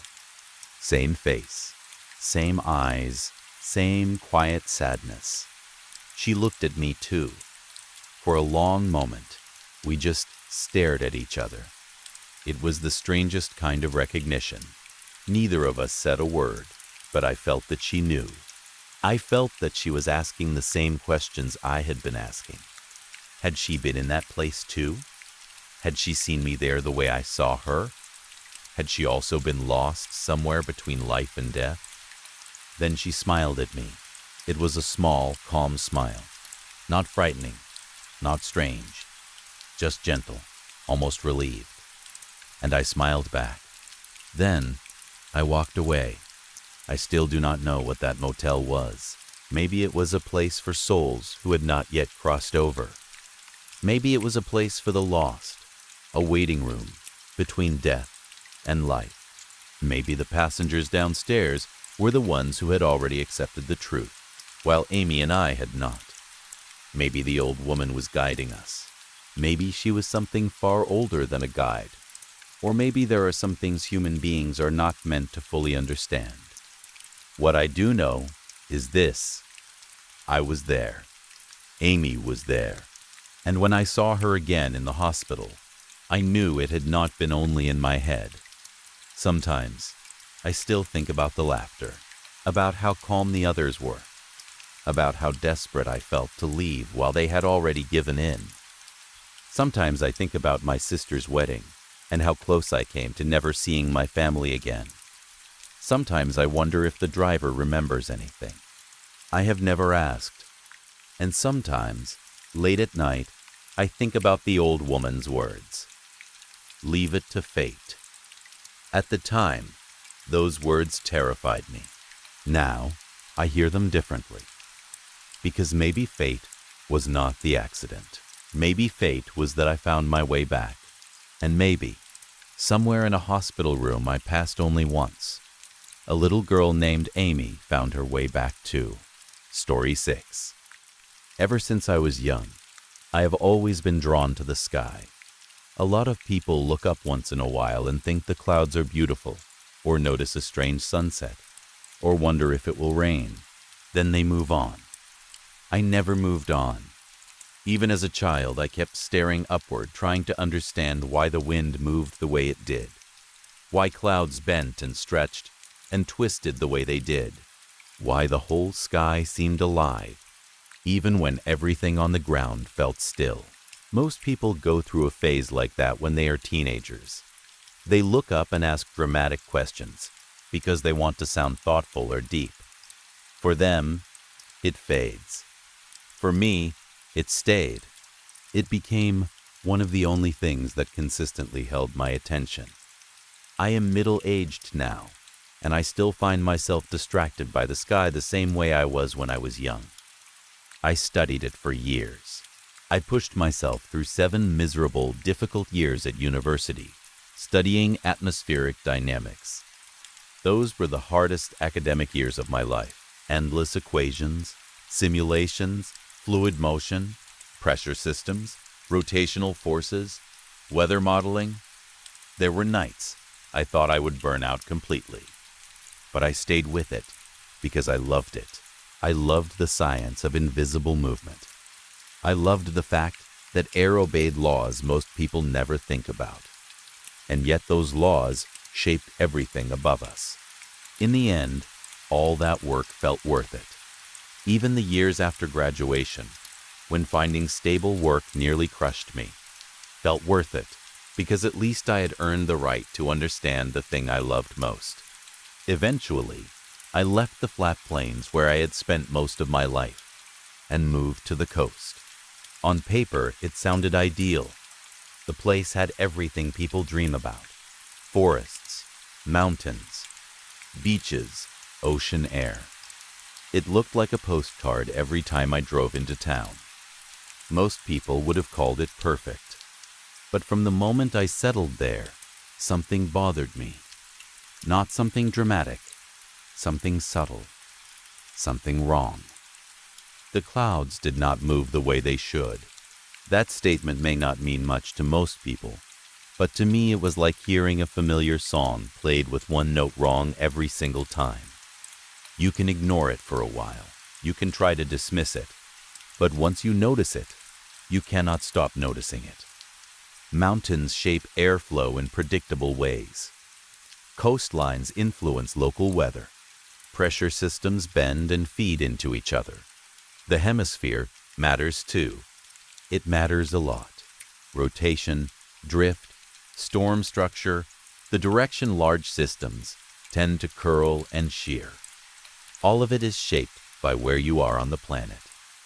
And where I live, in this small northern coastal town, The clouds behaved like they belonged in the southern hemisphere. It was not just an occasional odd pattern. It was consistent enough to feel deeply wrong. Every instinct I had, every lesson drilled into me during years of study, kept telling me the same thing. This is backwards. It should not have been possible. At first, I tried to ignore it. I told myself local conditions could distort appearances, that maybe the mountains were shaping flow in some unusual way, that maybe the angle from which I usually observed the sky made things seem stranger than they were. There are always exceptions in weather. That is part of what makes it fascinating. But the more I watched, the more the problem dug under my skin. Other people did not notice, or if they did not care. I would bring it up casually sometimes, asking if anyone ever thought the cloud movement looked odd around here. Most people just laughed or shrugged. To them, clouds were clouds. They drifted, they changed shape, they rained, or they did not. End of story. But I knew better. Or maybe I should say I knew enough to become obsessed. It got worse over time. I found myself checking the sky constantly. Morning before work, noon from the parking lot, evening from my balcony, late at night from the windows, if moonlight made the cloud layers visible. I started taking notes, comparing conditions, measuring drift direction against what should have happened. The wrongness never went away. It started keeping me awake.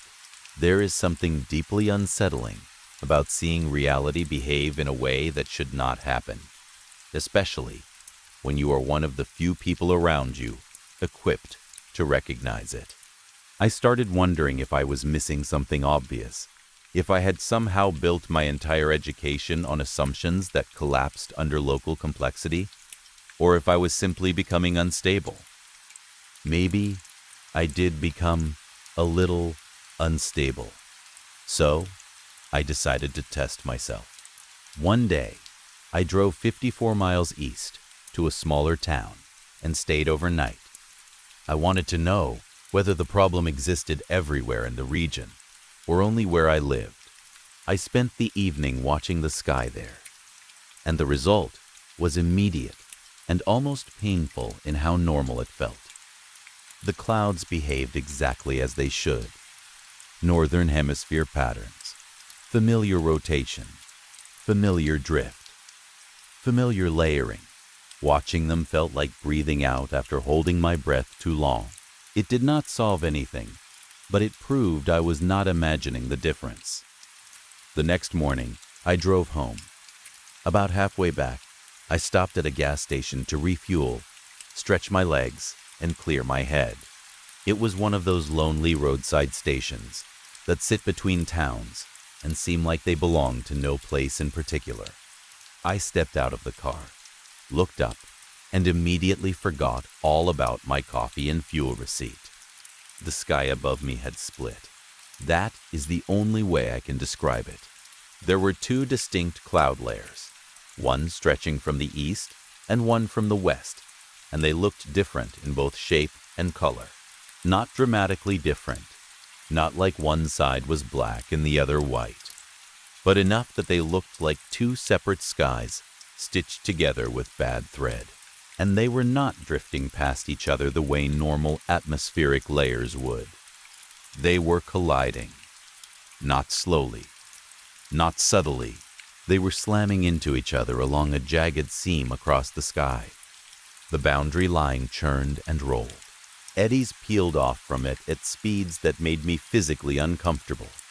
The movement was too violent, too quick, too direct. By eye alone, the cloud motion looked nearly twice as fast as anything that should have happened naturally under those conditions. If a plane had been flying through that zone, I honestly believe it would have been torn apart. I stood there in the gas station lot, staring upward, half horrified and half electrified. The scientist in me kicked in before the fearful part could catch up. I rushed to the back seat, grabbed my camera, and set up the tripod beside the car. I framed the sky as best I could and hit record. Then I just watched. For 10 full minutes, I stood there while the camera recorded that impossible war overhead. The scene between the cloud masses twisted like ripped fabric in high wind. Shapes formed and dissolved too fast to study properly. Every time I thought I understood the motion, it changed again. Eventually, while the camera kept running, I went inside the station and bought snacks, chips, a chocolate bar, and something caffeinated because I knew I would be replaying this in my mind for the rest of the day. When I came back out, the camera was still faithfully aimed at the sky. I packed it up, tossed the gear into my duffel bag, and drove home. By the time I got back, the commute had exhausted me. A highway accident had turned what should have been a 30-minute trip into more than an hour. When I finally made it to my apartment, my thoughts had shifted from the sky to traffic, hunger, and irritation. I lived on the 12th floor of a cramped apartment in an ugly high-rise that had no business existing where it did. 15 stories tall, in earthquake country, too close to the mountains, built in a place that always made me suspicious about inspection standards. It was the kind of building you live in because life gives you limited choices, not because you are proud of it. I made cheap macaroni and cheese for dinner, put on an old 90s sitcom rerun, and let my brain soften. The drive had been so annoying that by the time I sat down with my bowl, I had almost forgotten about the recording. I probably would have forgotten entirely if not for the noise behind me. Something fell with a heavy thud. I turned and saw my duffel bag on the floor beside the table spilled open. The tripod, camera, and cords were scattered like someone had been digging through them. I frowned and got up to check the equipment. That was when I noticed the scratches. I had owned that camera for nearly 10 years. I bought it after finishing my master's degree, and it had survived all kinds of weather and more than a few careless trips. I knew every dent in its body, every worn patch on the strap, every old scuff on the viewfinder. But the marks I saw then looked new, not huge, but fresh enough to catch my attention. The tripod also had a scrape I did not remember. I tried to tell myself I must have done it while rushing to pack up at the gas station. Maybe I knocked it against the car frame. Maybe it got dragged on the pavement. I was tired, and I pushed the thought aside. I carried the camera to my computer, plugged it in, and opened the footage. The first part looked exactly as I remembered. The impossible cloud scene, the violent movement, the strange layered contrast. Then, a little over 2 minutes in, there was a flash, a massive burst of light from the dead center of the collision. I sat up straighter and rewound it, then watched again. The flash was real. A few seconds later, something even worse happened. A bolt struck the ground near the camera, so close that if I had still been standing there beside the tripod, it would have hit near my feet. I nearly fell out of my chair. I had not seen any burned patch near the station. I had not heard thunder. I had not seen lightning hit. The audio on the file did not contain any huge crack or blast either. It was just wind. My mind scrambled for explanations. Camera glitch, corrupted frames, some weird exposure error, maybe some freak electromagnetic interference. Anything. I was willing to grant reality almost any excuse if it would just stay within the borders of reality. That was when I heard the sound. A soft chittering. At first, I assumed it was part of the recording. I replayed the section, turned up the volume, listened again. There it was. A delicate, rapid clicking or tapping sound. Not mechanical exactly. Not natural either, at least not in any way I recognized. It was like fingernails drumming on glass, or insect legs on metal, but softer and more precise than either. The more I listened, the worse it felt. The sound went on for several seconds, then stopped. A moment later, footsteps entered the audio. Then someone walked into frame. Me. I went cold. On the screen, I appeared from off camera and walked toward the tripod, staring upward as if hypnotized by the sky. I did not remember doing that. I remembered checking the camera once before going inside, but not approaching it like that. Not with that posture. Not with that strange vacant focus. Then the footage ended. That should have been enough to make me shut the laptop and go somewhere crowded. Instead, I rewound again. I needed to understand the sound. It had already hooked itself into me by then. I found the exact moment, pressed play, heard the chittering, hit stop. But the sound did not stop. At first, I thought the media player had frozen and the audio buffer was lagging. The computer did that sometimes with large files, but everything on screen responded normally. The cursor moved. The video paused. The software was not stuck. Only the sound continued. Still crisp, still delicate, still close. Too close. I do not know how long it took me to understand the truth. Maybe 2 seconds. Maybe 10. Long enough to feel stupid afterward. The chittering was not coming from my speakers. It was coming from behind me. My whole body flooded with panic so quickly it hurt. I could feel my keys in my pocket. I was barefoot, but that no longer mattered. I just needed to leave. Still, before I ran, I did something stupid. I turned off the monitor so the black screen would reflect the room behind me. The reflection was dim and blurry. I could make out the couch, the TV, part of the room, and something else. Something metallic was descending from the ceiling behind me. It moved with a horrible, graceful precision. Thin limbs. Too many limbs. Each one jointed and sharp and wrong. A faint gray-blue glow pulsed from it in waves, like a heartbeat made of cold light. The color hit me immediately. It was the same gray-blue tint as the western cloud layer. I ran for the door. I reached it, unlocked it, yanked it open, and stumbled through. Into another apartment. Same layout, same furniture, same angles, same table, same couch, same television. But it was not mine. Or it was mine in the worst possible sense. It was like stepping into a copy made by something that understood shape, but not belonging. I swore and bolted for the exit of that apartment. Opened it. Another apartment. Same again. I tried again.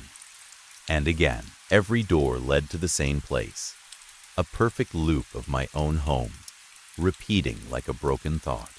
The walls, the kitchen, the hallway, the balcony door, all of it returned, over and over, each space folding back into itself. I could hear my own voice crack when I shouted, "What the hell do I do?" I refused to look up.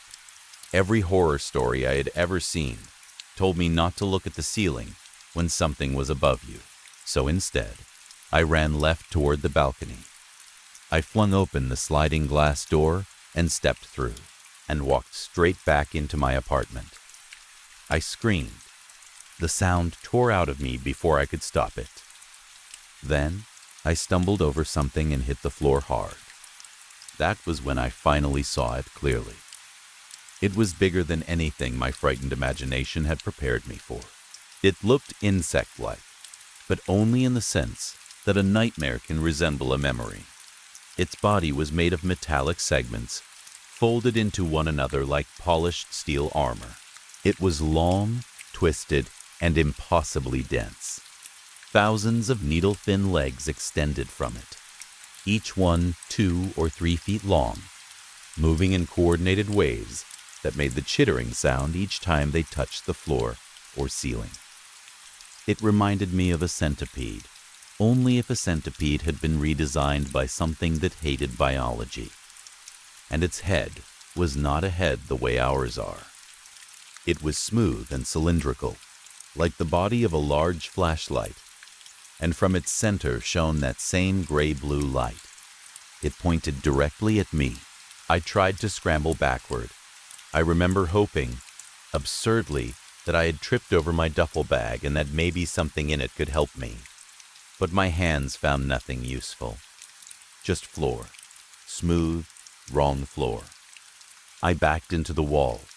The thing kept approaching, its long metallic limbs tapping and clicking in patterns too fast to follow. The sound was unbearable up close. No longer soft, but sharp enough to feel like it was scratching the inside of my skull. Then it stopped. The ceiling above me bulged downward. That is when I became certain I was going to die. I thought it was about to drop onto me and crush me flat. I curled in against the wall and threw my arms up, bracing for impact. Instead, the light from its head intensified. Brighter, brighter, brighter until the entire room vanished in that color. And then I woke up in a hospital bed. Doctors were standing around me. They looked relieved that I was conscious. Someone said I had been found collapsed in my backyard. That sentence made no sense. Backyard? I lived on the 12th floor. I did not have a backyard. Before I could process that, a woman rushed into the room crying. She threw herself at me, clinging to me, telling me she had missed me, and that she was sorry, and that she would take better care of me, and that I needed to stop eating such terrible food. I stared at her and asked who she was. She froze. Then she cried even harder. She said she was my wife. She said we had been married for 20 years. My voice came out wrong when I tried to answer, higher than it should have been. Not mine. She called me by a name. Johann. I knew immediately that it was wrong. That was not my name. My name was... I stopped, because for one terrifying second, I could not remember. I tried to anchor myself in facts, my education, my field, my life, my degrees, masters in biology at Columbia. No, that did not fit. Physics, atmospheric dynamics, 7 years of it, that was real. Wasn't it? I held on to that thought like it was a rope over a cliff. Eventually, they discharged me. My so-called wife thanked the hospital staff and helped me into clothes that fit me perfectly, too perfectly, like they belonged to the body I was wearing. And that body felt wrong in ways I still struggle to explain. Different weight distribution, different center of balance, hair where I did not expect it, absence where I did. Even my hands looked unfamiliar. Every reflective surface caught me off guard. By the time we reached our house, parts of me were already slipping. My birthplace, blurry. My childhood home, fading. My parents' faces, smudged at the edges. It felt as if someone were wiping away the old me one detail at a time. I told the woman I needed to message my coworkers to let them know I was all right. That was a lie.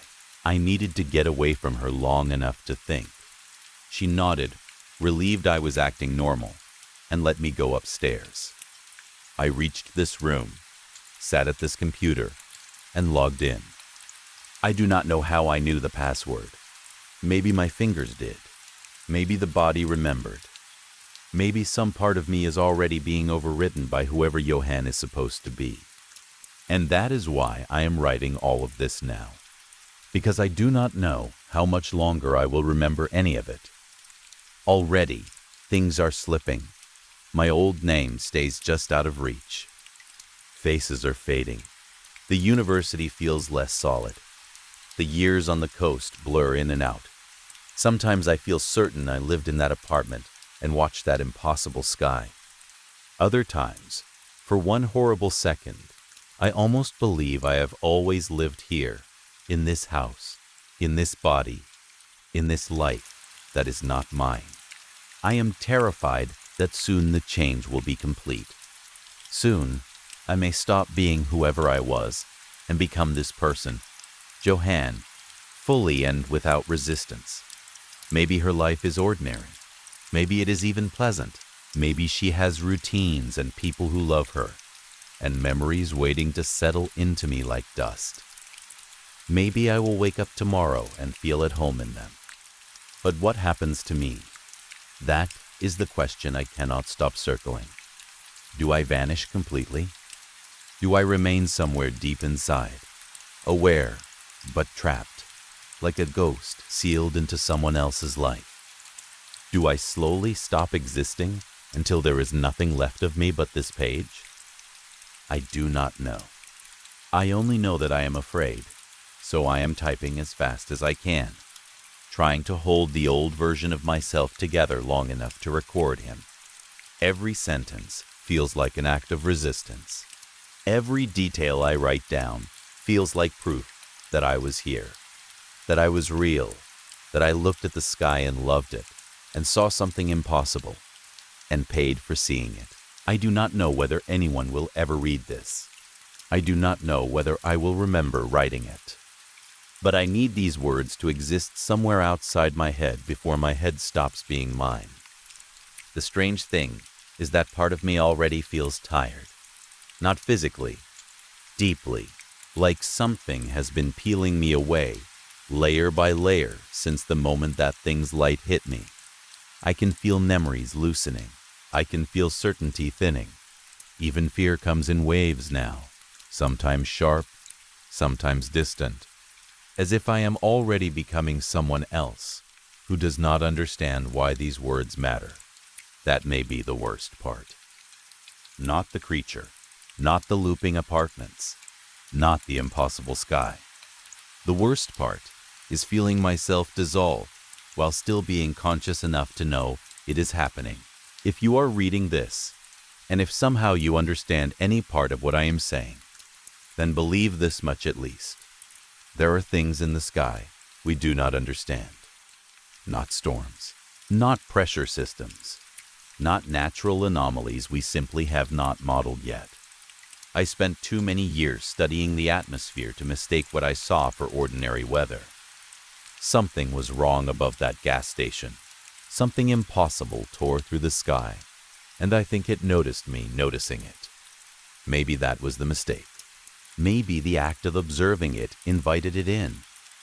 Or maybe it had already been waiting for someone who would understand that the clouds were moving the wrong way. I keep wondering whether I was chosen because I saw the pattern, because I did not look away, because I pointed a camera at it and insisted reality explain itself. Now, reality has explained itself in the worst way it could. I can hear movement downstairs. My wife, if she is my wife, is calling up the stairs. The name she is using sounds more familiar every time she says it. That frightens me more than I can express. I do not know how much longer I can hold on to the old me, so I will end this before the words start sounding false, even to me. Goodbye to the person I used to be. Goodbye to the life in the apartment above the coast. Goodbye to the years spent studying clouds and wind and invisible motion. Goodbye to the man who could look at the sky and feel wonder instead of fear. I will miss you, and if I wake tomorrow as someone else, I hope some part of you survives here, in these words, long after the rest of you is gone.